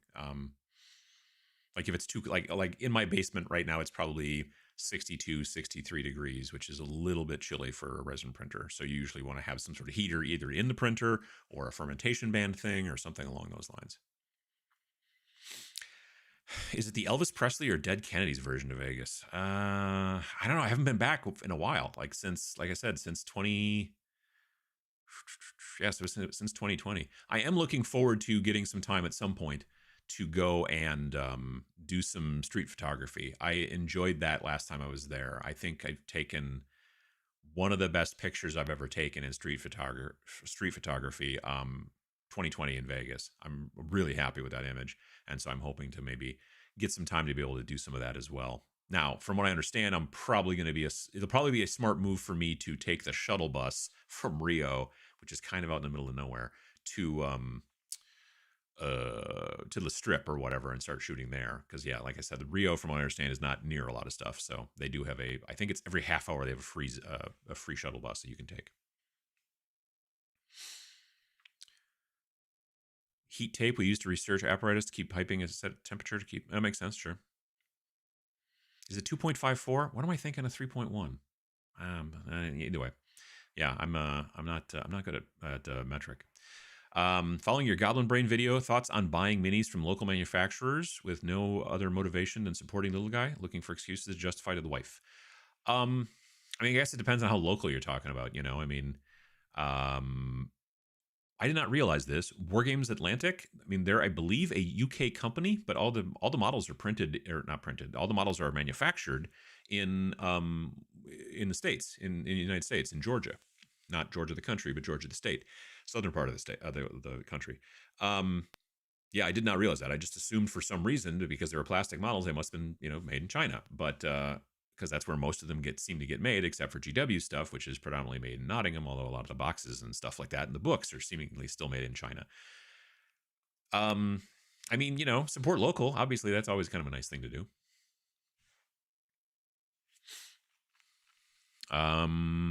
Let's see here. Morning from chilly Las Vegas. Just finished up my Sherman for Tanks of the Apocalypse. Nice. Prefer the system that we kind of already have where we just learn both. Oh, well. Them's commie numbers. I'm in Quebec and I use imperial measurement on and off. I gotcha. Let's see. Working as a carpenter, you soon begin to realize and appreciate the sublime genius of the imperial measurement system. Metric is pedantic and dull. U.S. once considered the metric system. The pirates stole our kilo in shipping. Whoa. I find black primers are less likely to go all orange peely than whites. Whites are finicky. In the cold, even? Because I tried spraying in the cold years ago, and I don't know, maybe I just had a bad one, but I was like, why does it look like that? And then I started doing some research online, and people were like, oh yeah, if it's too cold, your stuff will get all orange peely. Blue 9, how you doing? Let's see here. Painting new resin prints for my new Christmas present in freezing Columbus. Nice. I might be the only one, but I quite like the smell of spray paint. I mean, you know, some people like the smell of gasoline. Some people like the smell of gunpowder. I mean, there's all kinds of different people that like, you know, certain things. Love King's War multi-basing. I think it's a cool concept. That being said, the downside to me is that I always like my models to be something that I can like use in other things. So like if you do the multi-basing thing and you put, you know, on that rectangle, here's all the stuff that's going to be in my group, whatever, you know, this particular stand, then those models can't ever be used in anything else because they're basically designed for Kings of War because they're all stuck to a single rectangle. Whereas you can't like take them and go, oh, I'm going to use these guys in some other cool game that I found, you know, and so to me, that's the one downside. Does the new Fanatic line have the ketchup water? Nope. No, I was talking about that earlier than that. I think I just again, I'm way behind in the chat. Sorry, but yeah, no, it doesn't. It's a totally different formulation. It's using this. They call it a stabilizer, and it's using it to the degree where in the kit of in the new line of the 216, they don't make a Fanatic medium. They make a bottle of just Fanatic stabilizer, which is basically kind of like their medium. Now, there's a difference between what those things are. I don't know what it is, frankly. I don't have enough chemistry background, or at least paint chemistry specifically, to know what that is. But the stabilizer is part of the reason why those paints can have so much more pigment in them that they ever used to, but they're not like a chalk block inside those little squeezy bottles. You know what I mean? So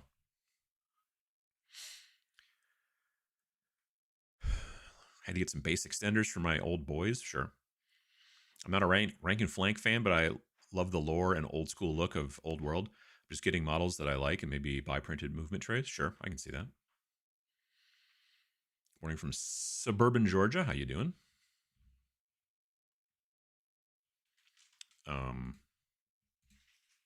There we go. My mouse froze up a little bit for a second. Let's see here. Arguably, measurement is relative. We could use arbitrary cut popsicle sticks. I mean, true. I mean, that's what they do in games like Space Weirdos, uses sticks. And then the idea behind that is that it's much easier for you if you want to use different scales. And it's the same thing with games like Song of Blades and Heroes. They, if you're playing with 28 millimeter figures, they tell you, okay, make your sticks this long. And you have a small stick, a medium stick, and a longer stick. And then with Space Station Zero, or sorry, not Space Station, Space Weirdos, again, it's a stick thing, but if you're playing with 15 millimeter models, then you just use a smaller stick. And same with the other game with Song of Blades and Heroes. I get Song of Blades and Heroes and now Song of Ice and Fire mixed around in my head. I can never tell if Americans are trolling or not when they talk about the superiority of Imperial. It doesn't make sense. You know what I mean? Like, but yeah. Army Painter has surprised me, an AK fan, and they're at least on par with them. I really stepped up their game. I think that, I mean, in my opinion, they're ahead of AK just because they also have the entire airbrush line and the entire speed paint line. Like it's a situation where, like, yeah, the new paints, the new Fanatic paints, the opaques are really good. They're really good.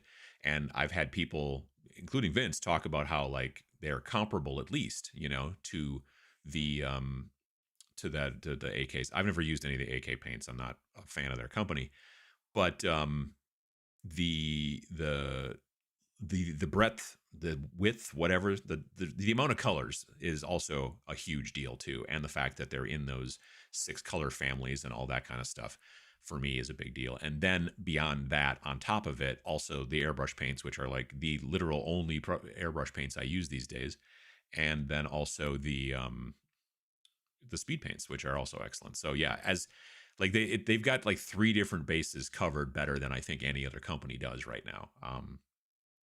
Like GW's contrasts are okay.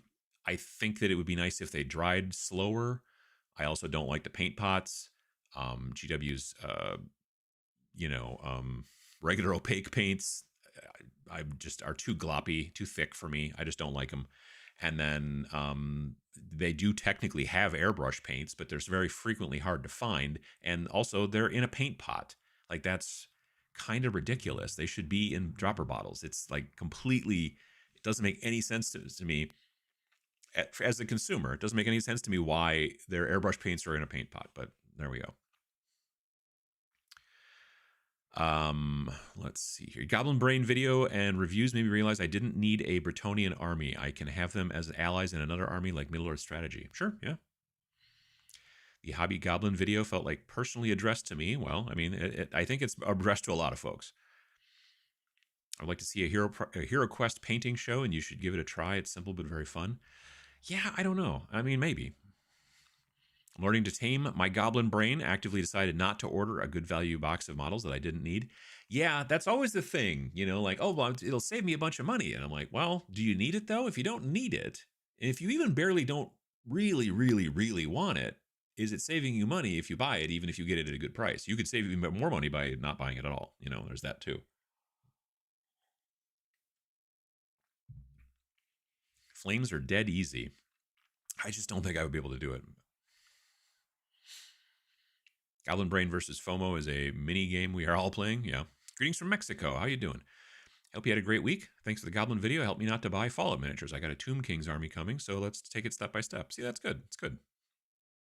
My hobby room in Ohio is in the basement. It's a consistent 70 degrees, regardless of time of year. Great for painting and printing. Nice. Well, that's really good.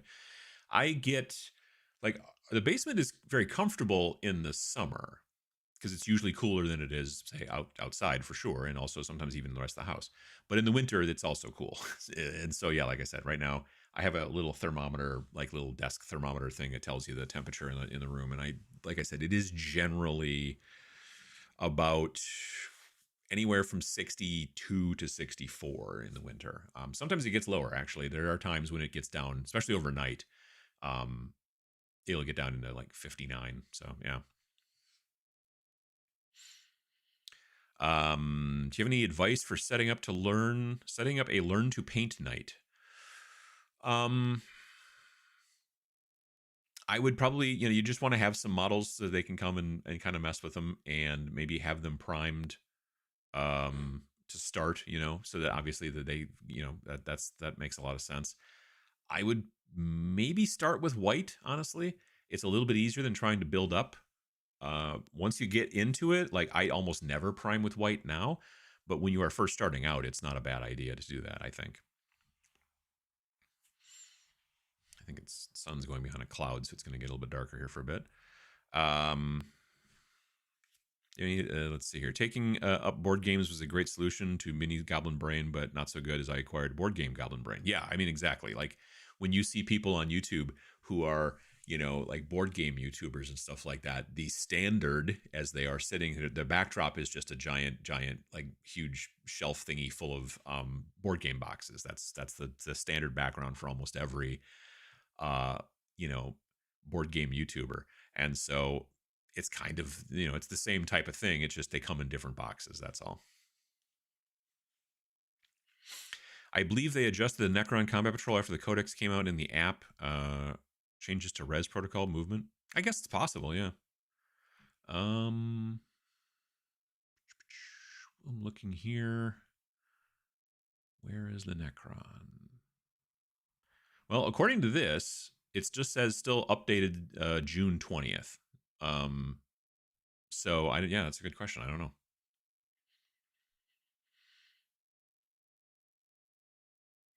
I feel that AdMech is the coolest of the newer factions, just wicked models. I just don't like the newer combat patrol, the guys with the wings. I'm just not into those. I don't know why. I like the older one myself, but yeah, AdMech are cool. I've painted them before for Kill Team, but I've never painted the guys with tank treads, and I've never painted the big guy, the big dune crawler. I'm kind of looking forward to that. I've been experimenting with acrylics and contrast paints. With acrylics, I'm precise and stay in the lines. How do you stay neat with contrast? It's so thin. Very frequently I use contrasts. I mean, some of it is just being a little bit careful. But some of it is also like I'm putting it down as in a bigger area, and it doesn't matter if it covers some other things because I'm going to go back and cover those things. I'm going to go back and paint those things again, like details and things like that.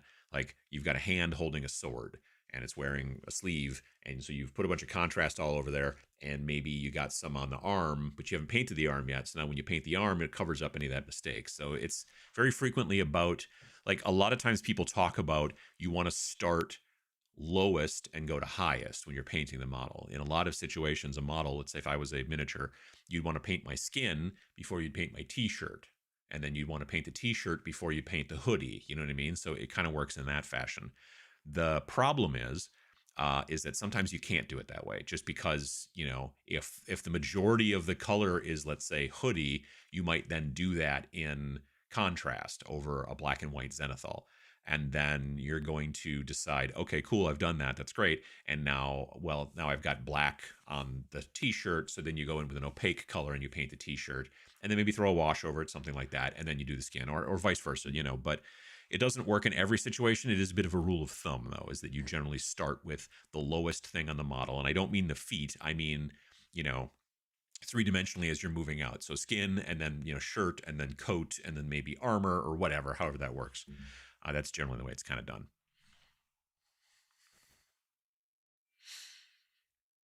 I think with Imperium, I got everything except the vehicle. Nice. I believe in the Warcom article, it said the new CP would be added on the site. I'm willing to bet it's just them being slow. Yeah, you're probably right. I'm hoping that's the case. I think it would be really weird of them to be like, nope, you can only get it in the box. That would be a weird change. But it's very probably because of the holidays. Let's see here. Might also be waiting for the book to release, and I could see that too.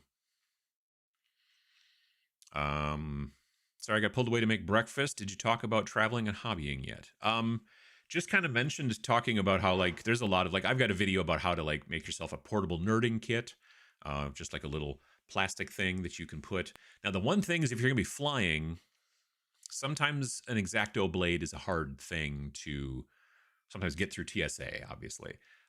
One thing that I have seen people do, which is an interesting kind of, it's a bit of a trick. If you have a normal, like, hobby knife, like X-Acto blade type thing, if you unscrew it and then turn the blade around and stick it into the hand, like, you know, there's the thing that you turn the thing and it pinches onto the blade. If you unscrew it, pull the blade out, turn it around, put it back in, and then tighten it down, it doesn't look like an X-Acto blade. You know what I mean? Because it's metal covering metal and blah blah blah. I'm not trying to teach you how to get through TSA with stuff like that, but, you know, just FYI. Your other option is, if you are checking a bag, then it doesn't matter. You can put all kinds of stuff in your check bag. Don't, you know, put anything super dangerous, but things that you carry with you, you can't, obviously. What are you doing, little bud? Oh, Rex wants to come up. And he's stuck because this thing is in the way. Can you make it up now, bud? No? You're just going to look out the window and wave your tail. You're not a dog, buddy. Oh, there you go. Okay, well, here we go. I'm going to try to... Are you looking at birds? What are you doing? Come here. No? Okay. Just want to sit there for now? No? Okay, here you come.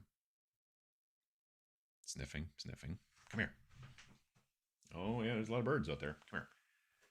Let the people see you. Come here. Yeah, I know. I know. This is our new boy. This is Rex. He has thumbs. He's currently very interested in the birds outside. Want to say anything? No? Okay. Here, go back down. Okay. No, don't jump back up. You're going to land on my coffee. What are you doing? You're going to jump back up, aren't you? Okay, great. So now there's going to be like, you know, he just sniffed the screen. It's funny. Anyway, so yeah, that's our boy Rex. He is full of piss and vinegar until about probably 10:30, 11, and then he'll probably end up taking a nap. But right now he is waving his tail all over my desk because he's very excited about seeing birds outside. I'm less excited about seeing birds outside, but still, it's good. Hey, stop! You're clicking buttons. What are you doing? Stop doing that. He's waving his tail so hard he's hitting the mouse keys on my. Stop it! Go away. Let's see here. Great great demo of a variable ND filter. Well, thank you. I appreciate it. In North America, lumber is sold in imperial sizes. 2x4 not 50 millimeter by 100 millimeter. Yeah, but it's not actually 2x4. That's the other trick too. It's like, isn't it like 1 1/4 by 3 3/4, or 1 3/4 by 3 3/4, something like that? It's not exactly 2x4. I know it's smaller than that. What are you doing? Man, his tail is just going crazy. You can't go outside. What do you... I'm going to move my coffee again. You're going to knock it over. All right. Told my wife last night, the guys from KC are more used to -24 than the guys from Miami. Sure, I get that. Oh, from the football game. Right. I think Snarling Badger should do a 1920s gangster turf war game. I think it would be hard to find models, partially. That's part of the problem there, too. I don't know if either of us are interested in that kind of subject or whatever. That's also a problem. There is a game called Pulp Alley. I think it's called Pulp Alley that you would probably be good to find in that situation. Let's see here. Being fairly new to the hobby, can you touch on what's going on in Vegas a bit more? Sure. So it is Las Vegas Open is a gaming convention, tabletop wargaming predominantly. It is mostly tournaments, to be perfectly honest with you. It's put on by the folks from Frontline Gaming, which is a online store, and I think also a in-person like brick and mortar type store. But they do, I don't know, they do like 6 different conventions around the country. There's Las Vegas Open, Bay Area Open, Cherokee. There's another one. I think that they do Atlantic City. I don't know. I can't keep track of most of them. I've only ever been to the Vegas one. The Vegas one's the biggest one too. And like I said, they have generally the biggest Warhammer 40K singles tournament in the world because it's so many people. What are you doing? Anyway, you don't want coffee. Get out of the way. But yeah, so they also do a little bit of hobby stuff, like hobby classes. Like when you go to, when you go to Adepticon, Adepticon is going the wrong way. There we go. And then it's going to get bright again, and then it's going to come back. All right. So like Adepticon, obviously there's tournaments and demos and all kinds of stuff like that in a vendor area, but there's also a lot of classes, Adepticon is probably the best place to get hobby classes. You get the best painters in the world who come from all over to teach classes and stuff like that. LVO is always kind of wanted to do hobby classes, but they don't focus on it enough to make it always great. I'm hoping they're going to start fixing that. Like I said, Sam will be teaching classes this year. So there's that for sure. But there's also a vendor area where you can go and buy stuff from different companies and things like that. Yeah. Let's see here.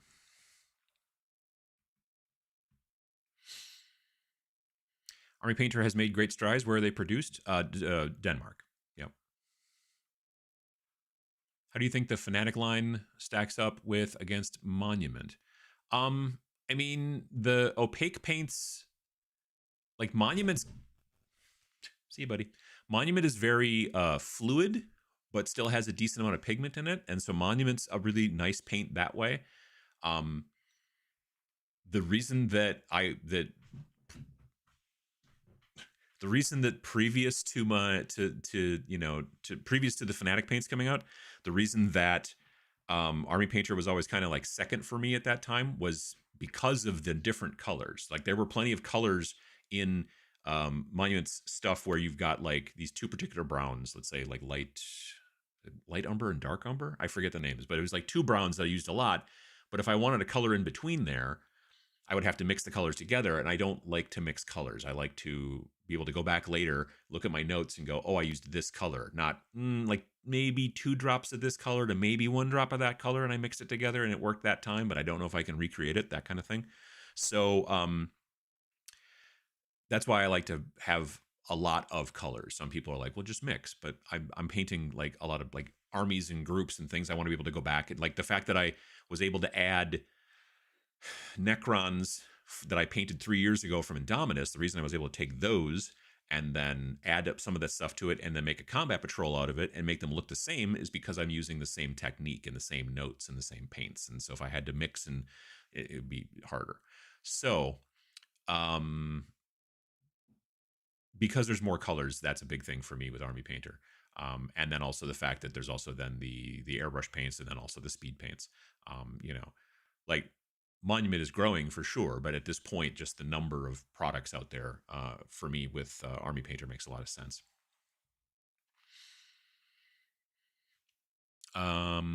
Let's see here. Goblin Brain video made sense, but didn't hit home. Just bought more miniatures while watching your video. I have a problem. Well, you know, I have the I bet this problem would go away if we had more meetings mug. I use it all the time. Oh, sure. Yeah.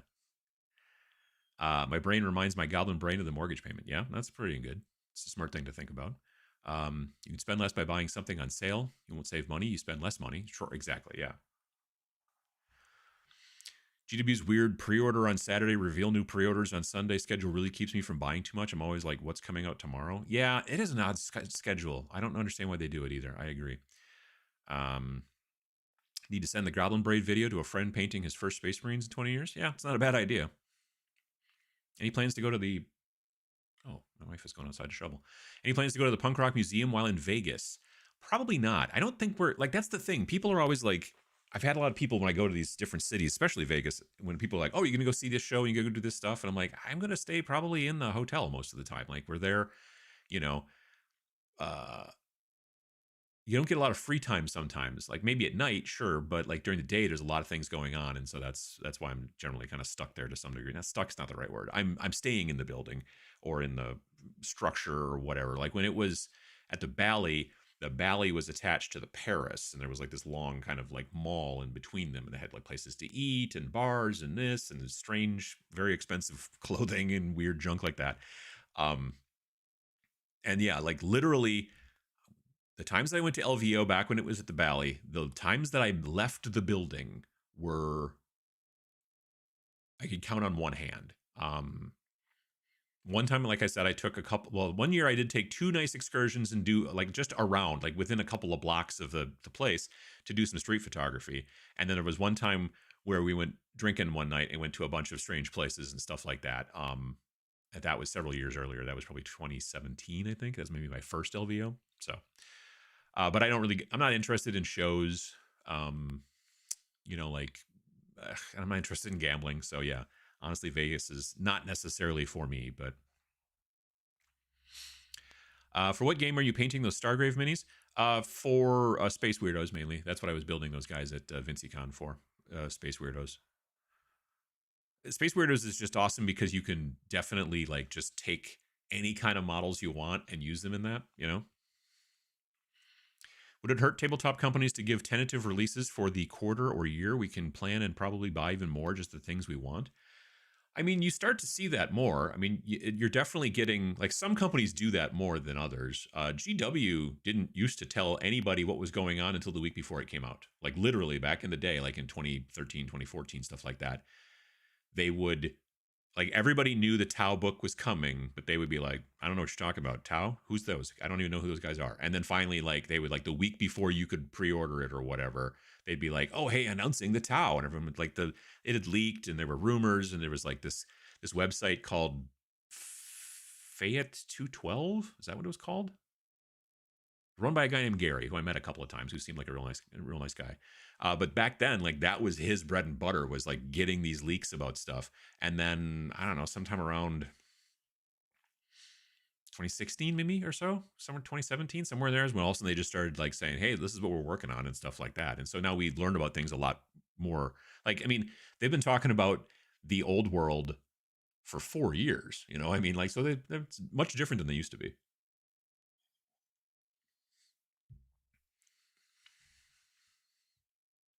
um Goblin Brain video made me think about my hobby spending towards or beyond games and models. Tools and paints are a big FOMO trigger for me. I watched the video and then proceed to buy the Space Marines Hero Bind blocks. Yeah, yeah. Anything you're looking forward to at Adepticon this year? Just seeing people that I always like to see for sure. Obviously the Tanks for the Apocalypse game. I'm looking forward to. Me and Vince are going to run that on Thursday. That'll be a lot of fun. There's 3 separate tables of up to 10 people each, so that's going to be a great time. But honestly, and then just hanging out and doing stuff in the Army Painter booth. Like, I won't be there all the time. Like, none of us that are on the factory team will be there all the time, but we'll be there for certain months of time, and then do other stuff too, because they've been like, look, we know you've got other stuff to do, so they're going to basically kind of schedule us so we're there at different times. We'll be doing again some live streaming from there as well, and that'll be fun too. Started buying Lego when I started playing Mobile Frame Zero. I now have more containers full of unsorted Lego than unpainted minis. Well, that'll happen. Let's see here. Cat. There you go. Indeed. That's our good boy Rex. All about the birds. Indeed, yeah. Polydactyl, yes, he does have thumbs. And he's got yellowy orange eyes. It's true. Problem with creating a travel hobby painting kit is that you invariably end up packing too much to cover every possible eventuality. The secret is to figure out a lean, mean, clean set. And that's why I like to do it with just building, because you're going to bring clippers, a knife, glue, maybe some of those little sanding block thingies, those little whatever. And that's about all you really need, because you need to be able to clip stuff off the sprue. And obviously you got to bring, models, sprues, whatever. But they're generally flat, so they can fit in your luggage pretty well. Yeah, that's the big benefit, I think, is that with building, but with painting, that's the thing, is I'm always like, yeah, but what if I forget that I need this color or this thing or this whatever? And yeah, it's a lot harder. But for building, knife, clippers, sanding thingy, maybe mold line scraper if you got one of those that you like, which I do. But it's 5 tools, maybe 6, and then and glue is a tool, I suppose. Yeah. See one of those extra-toed Ernest Hemingway cats? I don't know if he's necessarily. I mean, he's definitely a polydactyl cat, but I don't know if he has anything to do with Ernest Hemingway or not.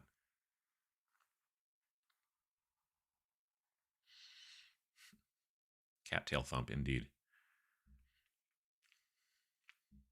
I like Rex. He's a good boy. Like I said, he wants to play with the other cats more, and they're not as interested in doing it right now, but we're working on it. I put HD footage of birds on the TV for my cat, but thankfully she's a very fat little baby and can't jump at the TV. I've seen lots of videos where that happens, where, they're like, oh, check this out, and then clunk, yeah. The Batman animated series board game has lots of 1920s looking gangsters. That'd be good for that particular thing, sure. Didn't notice out that today is not Saturday. Greetings from Mexico. Absolutely. Helping humans in all things, always, for all of eternity. They're helpful. 2x4 is the normal dimension, or nominal dimension, sorry. Finished dimension is 1.5 by 2.5. No kidding. I thought it was closer to 1 3/4. 1.5. Wow. Okay. Do you enjoy Vegas? Yeah. I mean, like I said, I'm not interested in shows. I'm not interested in gambling. I find it very interesting from a photography standpoint. So I do enjoy doing street photography there. There's just so much kind of craziness going on. Even well, I guess it'll depend. I haven't looked at the weather. Like, I know right now, some people have said here that it's pretty cold there right now. So if it's going to be, and again, by pretty cold, I mean pretty cold for Vegas. If it's going to be like in the 30s and 40s, people aren't going to be walking around maybe as much, or at least if they are, they're going to be, I don't know, it's harder to say. When I was there in 2020, it was definitely a situation of people were walking around in shorts because it was in the 60s, I think. So that can make better photography sometimes than a bunch of people bundled up, walking around with like huge, facades and crazy shenanigans behind. I was surprised to see a thumbnail for today's show late last night. It was a fast 2 weeks. Yeah, I know.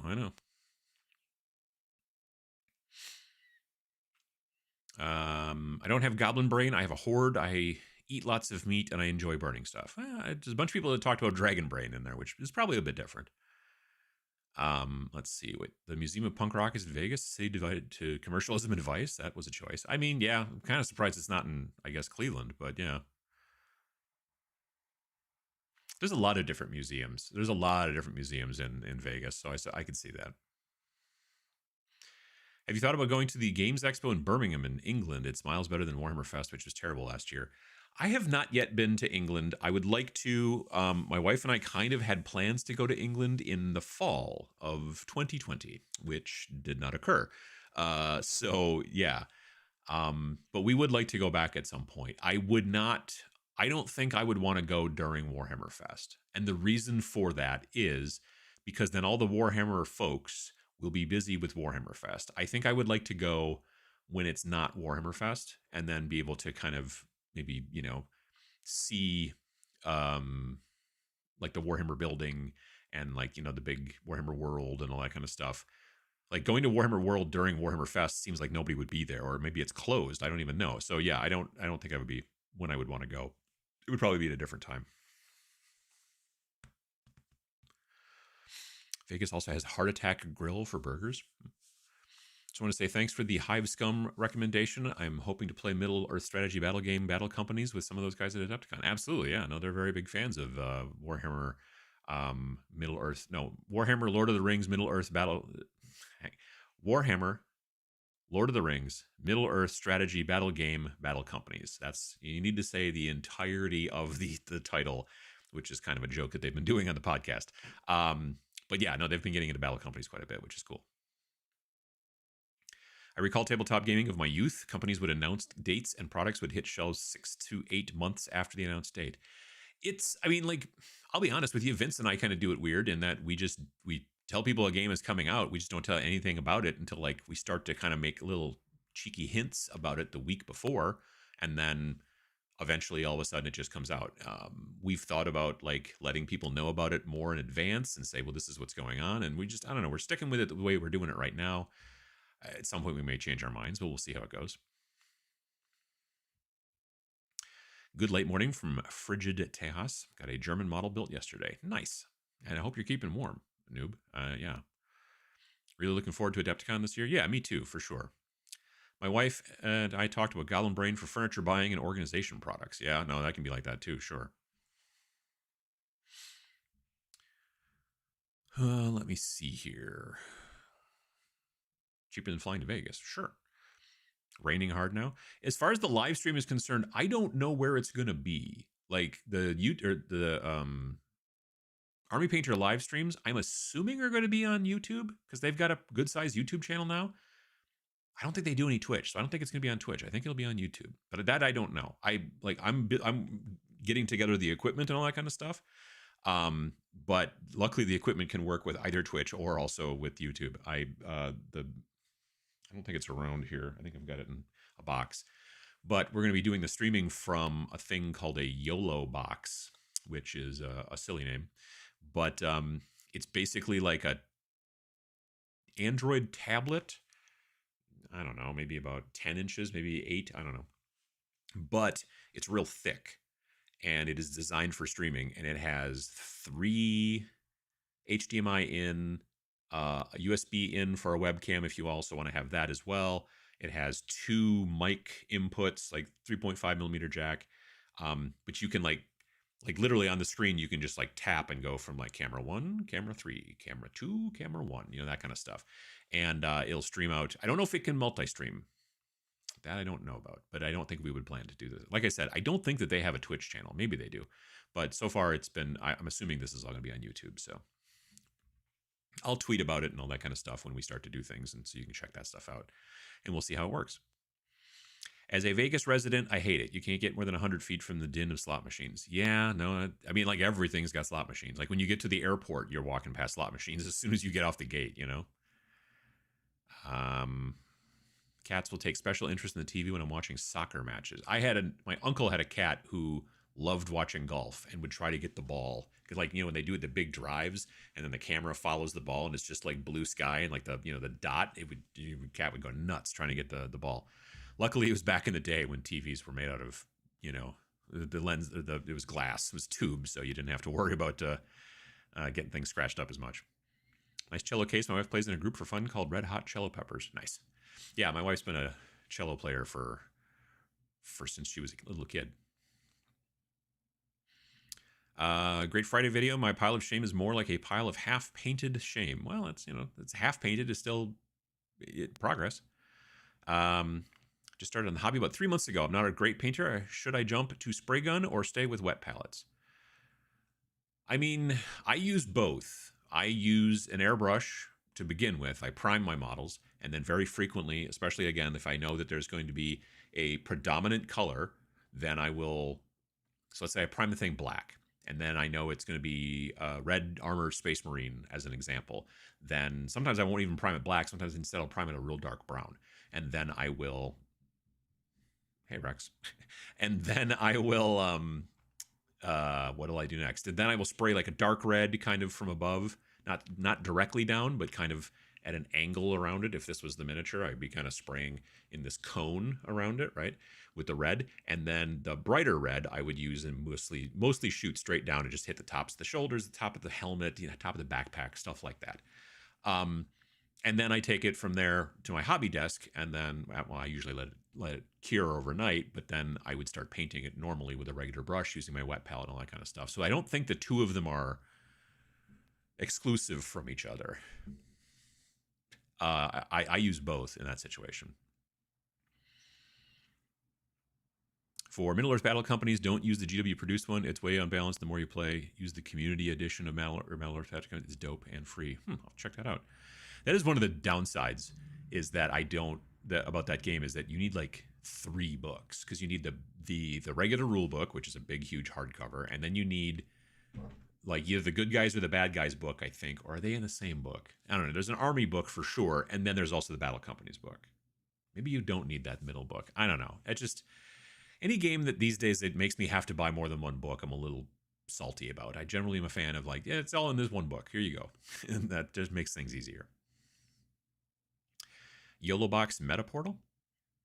I don't know if it can do Facebook or not. Maybe it can. Yeah, I feel like it can do Facebook. I feel like the 3 it can do, well, it also will do RTMP or whatever it's called. So I guess you could stream to anything as long as you know the RTMP stuff, or is it RMTP, whatever it is. But it has 3 like buttons. One is for YouTube, one's for Twitch, and I think the other third one, it might be actually for Facebook.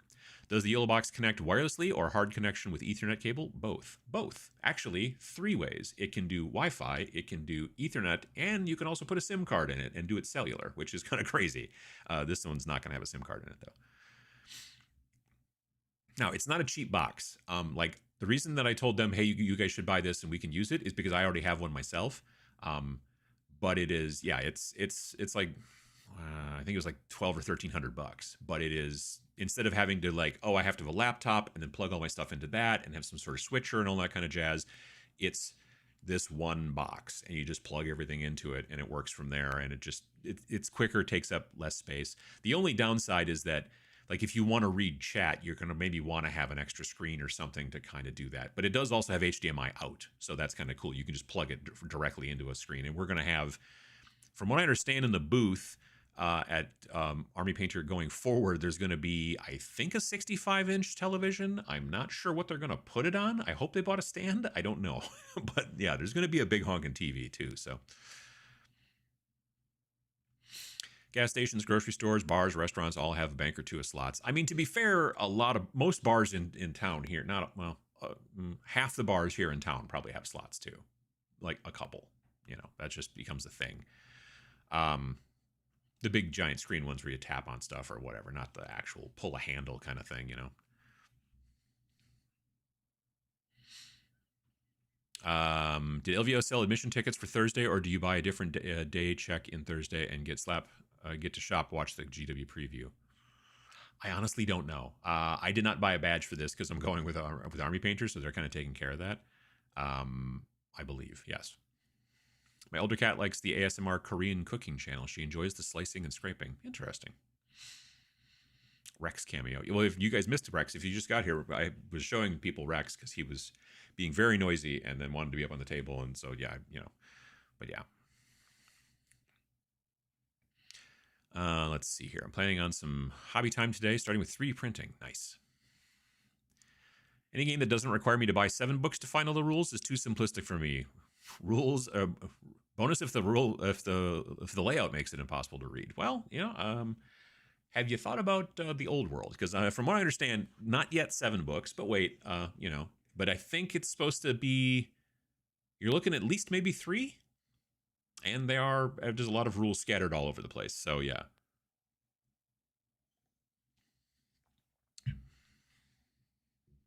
That was my shoe. My pile of shame is the 2nd Army Imperial Guard I started to collect when still building and painting the 1st Army, Adeptus Sororitas. I can never get that word right. I don't know why. While I'm trying to tame my goblin brain on buying, it did teach me to not open anything until I'm actually going to work on it, so if I decide to sell it or trade it, it's easier if it's sealed. That is also true. You're not wrong, yeah. It's part of the reason why most camera nerds that I know have a tendency to hold on to the boxes for anything they buy, lenses, cameras, whatever, because at some point you might be like, as it turns out, I don't really need this. And then you want to go sell it. And if you've got all the stuff, then it's way easier to sell versus just like, here, buy lens in bag, you know what I mean? Or whatever. But then if you buy a lot of camera junk, then you have some closet somewhere that's just full of boxes. So it's not great. Slight tangent, what's up with slot machines in Wisconsin? I don't know. I mean, it's just basically like some people like to just sit at a bar and then do these things. And they're all technically for entertainment or for novelty only or for entertainment only, but you will get paid out. If you're a regular at the bar, you'll definitely get paid out, if you win. But if you've never come in before and you come in and sit down and go, oh, hey, look, I win. I'd like my payout, please. Sometimes they'll be like, no, the sign says it's for entertainment only. You know what I mean? Or whatever. Because legally, I don't think you're supposed to be able to gamble on those machines. I don't know see, that's the thing. I think it's interesting that we can have these machines in all these bars, but we can't have legal weed. And all of this is because of the Tavern League. The Tavern League is a kind of a lobby group in Wisconsin. It's all the different tavern owners.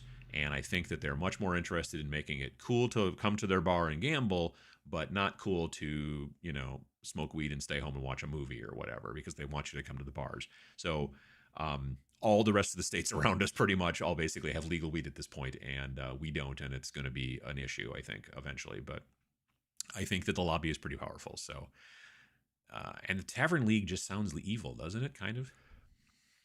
I mean, if you call them the Evil Tavern League, well, then that definitely sounds evil, but yeah. Is it possible to play any games at LVO without being in a tournament? I would love to give some, like Horus Heresy demo games. I don't know.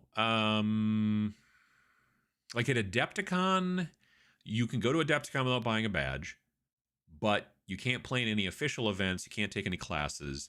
But there are still demos that you can play very frequently in the vendor area. If you're like walking by and there's a company like, let's say Mantic, and they've got some little 2x2 little tables where you can learn how to play, Kings of War or Dead Zone or Dead Zone, stuff like that. But if there's I'm going to be doing a demo on Thursday at Adepticon of Xeogenesis, which is this robot game that's Andy Chambers and Gav Thorpe did the rules for it. I'm interested in. They were at Adepticon last year, and I was talking to them, but they weren't running demos yet. They were also at Nova Open, and they were running demos, but I didn't get a chance to take one. So I signed up for a free demo. But you can't sign up for a free demo if you don't have a badge, because you have to do it through the website and stuff like that. So there's that. But I don't know. We'll see. It'll be interesting to see. Like I said, I haven't been to LVO since 2020, so they may have changed some things. Have you talked about Age of Sigmar Spearhead? I don't know what that is, unfortunately. Illinois legalized video gambling, and now there are totally machines in almost every bar and gas station, as well as video gaming parlors. Yeah, I mean, we have that technically already, but I don't think it's technically legalized. You know what I mean? Excellent street photography locations just out of Fremont Street. Just don't be out there too late at night, and take a friend. Yeah, like I was I was on Paris Street, Paris Avenue. I don't know. I was like basically between the Bally and the Paris and the. Okay, that was a hand. That's sorry. There's built into built into. How do I do? I don't know what that's an Apple thing. So this is a Mac that I'm using. There's things I can do that like it will. It's really weird, and I don't know how to activate it manually when I'm in OBS. No.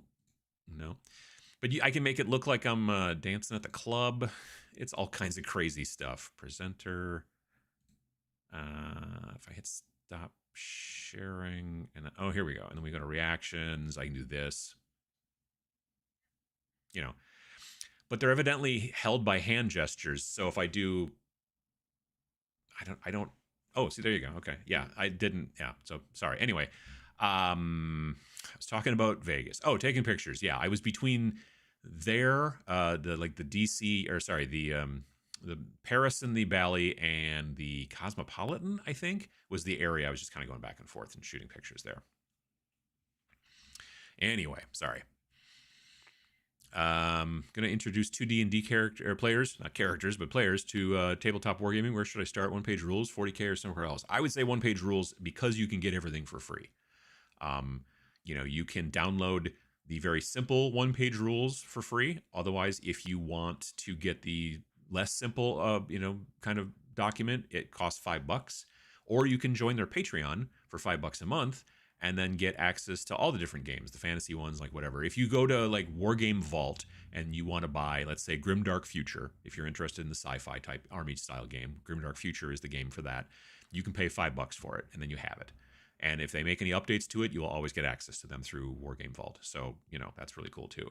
If you're looking for something that's a little bit more skirmish oriented, something that is a little bit more, smaller armies, like where instead of having like a bigger army, you're running maybe like 4, 5, 6 models, then Grimdark Future Firefight is the one you want. But if you follow them, or not follow them, if you support them on Patreon, then you get access to all of them. But if you're just like, well, I don't care about the fantasy ones because they're Age of Fantasy game and then the Age of Fantasy Skirmish, they got that. Those would be $5 each if you bought them separately, not being a Patreon. But if you're just like, I'm just really interested in just Grimdark Future or whatever, or Grimdark Future Firefighter or whatever, you could spend $5 and then boom. But if you want to help support them and stuff that they do, $5 is also gets you into the Patreon or the Discord and all that kind of stuff. They also have a $10 level on their Patreon, and then that gets you access to all of their STL files and stuff. Like every month they come out with new stuff, and so if you're 3D printer, it's not a bad way to go, for sure. The Insidious Tavern League strikes again. They need to be that bad guys in your next game. I mean, it's not bad. Find the one page much more approachable. Oh, for sure. Yeah. Oh, and Space Weirdos too. If you're interested in small skirmish sci-fi, yeah, Space Weirdos is also $5. Fat Mike from NoFX is the one behind the Punk Rock Museum in Vegas. Oh, that would make some sense. Sure. I sometimes watch him on YouTube. Tavern League, luring adventurers into rat-filled basements. Different kind of tavern, but I get what you're saying. Sure. I would recommend Mordheim if you want to introduce D&D players to skirmish miniatures. Or Frostgrave. Honestly, Frostgrave is going to be a lot more accessible these days. Mordheim is a little bit harder to come by to some degree. I think there's a new edition of Age of Sigmar this year. This summer, probably, yeah, it will be. Balloons. I think, did I do this? I don't know what caused the balloons.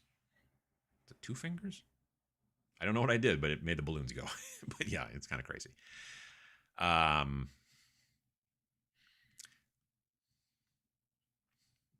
What happens if you give a Pachow gesture? That would be cool if I could do a custom one. That would be odd because I'd be like Pachow and then my thing, but it doesn't seem like it's no. The other thing is too is that when I'm looking at these, I don't know what the gestures are supposed to be. There's no like list of like this is how you do it. I'm sure I could look it up online, but I work on Fremont. As long as you're under the roof, you're completely fine. Worst you'll get is an offer from a hooker. Well, I don't. Yeah, that will be fine. I will not be interested in that either. But yeah, for me, like I said, the main reason I would want to go out and do a little bit of exploring is just for street photography purposes. I think that's a lot of fun. I enjoy that stuff. And like I said, when I was there in 2020, I took a shot. I went out and shot a bunch, but I did take one shot that is at this point probably still my favorite street photography shot. So it's a great place to go there. You know what I mean? Wartime is for free as well. Has good support of online community. Sure, I mean there's the PDF, yeah, for sure. But if you're like a person who wants it in a book format, good luck. eBay is not going to be your friend in that situation. And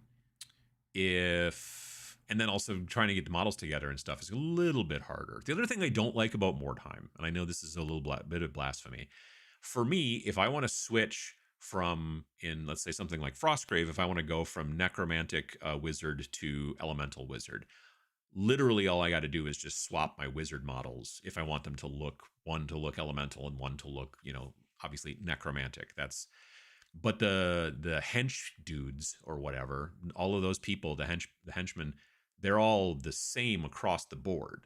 So it's not like, oh, I'm playing possessed for Mordheim, so my hench people look like this, but then when I play Reichlanders, then they're definitely different models because the henches are completely different groups in the different, factions. When you're playing both Frostgrave and Stargrave, your leader is mainly the kind of swappable one, and then everybody else is just like, oh, I've still got a thief and a Templar and a crossbow dude and whatever, that kind of stuff. So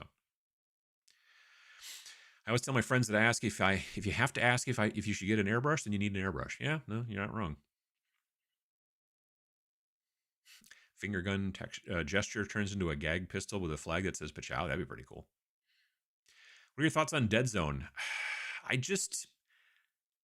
I own the first edition box. I own the rules for the second edition and the rules for the third edition. I have painted terrain and a painted plague army in first edition, and also enforcers. I've still not yet ever played a game. There's just like a weird mental block. I can't figure it out. The models aren't great, I got to be honest. But to be fair, you could swap out models with anything you want. It's fine. That's the way that these things work. But yeah.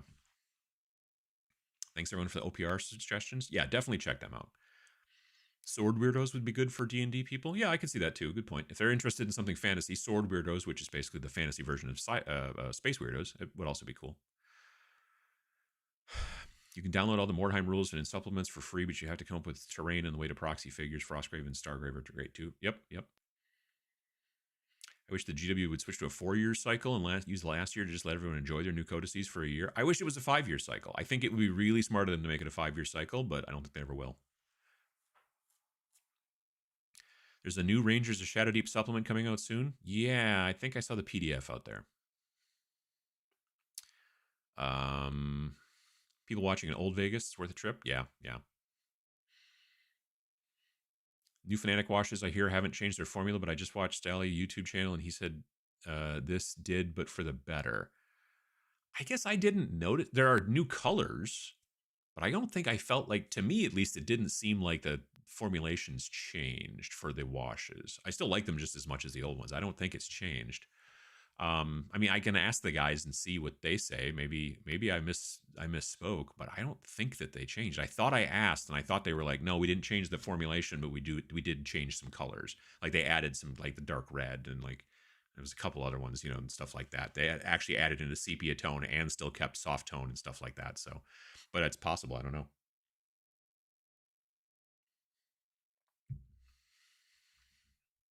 I printed up some Knucklebones Zombie Spacemen for Space Station Zero. They're perfect for mutant minis. Oh, yeah, for sure.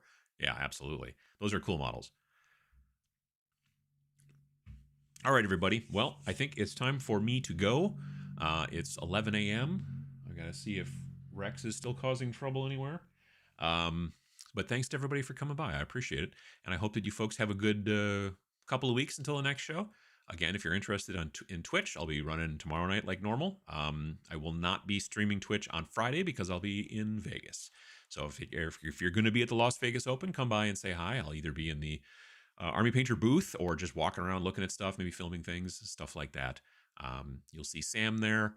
I think you'll see some other people there. I'm not sure who else. I don't think, because Eric from Eric's Hobby Workshop, he's the newest announcement for the factory team, but there's one more person.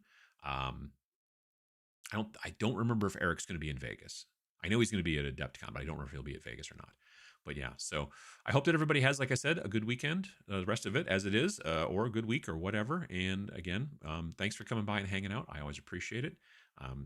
Thanks for saying hi to my cat, the new cat. He is he's getting better. He's, like I said, he's been a little troublesome with the other cats. They don't like him very much, it seems, but eventually they will, I hope. So thanks again, and we will see you hopefully in a couple of weeks. Thanks for watching.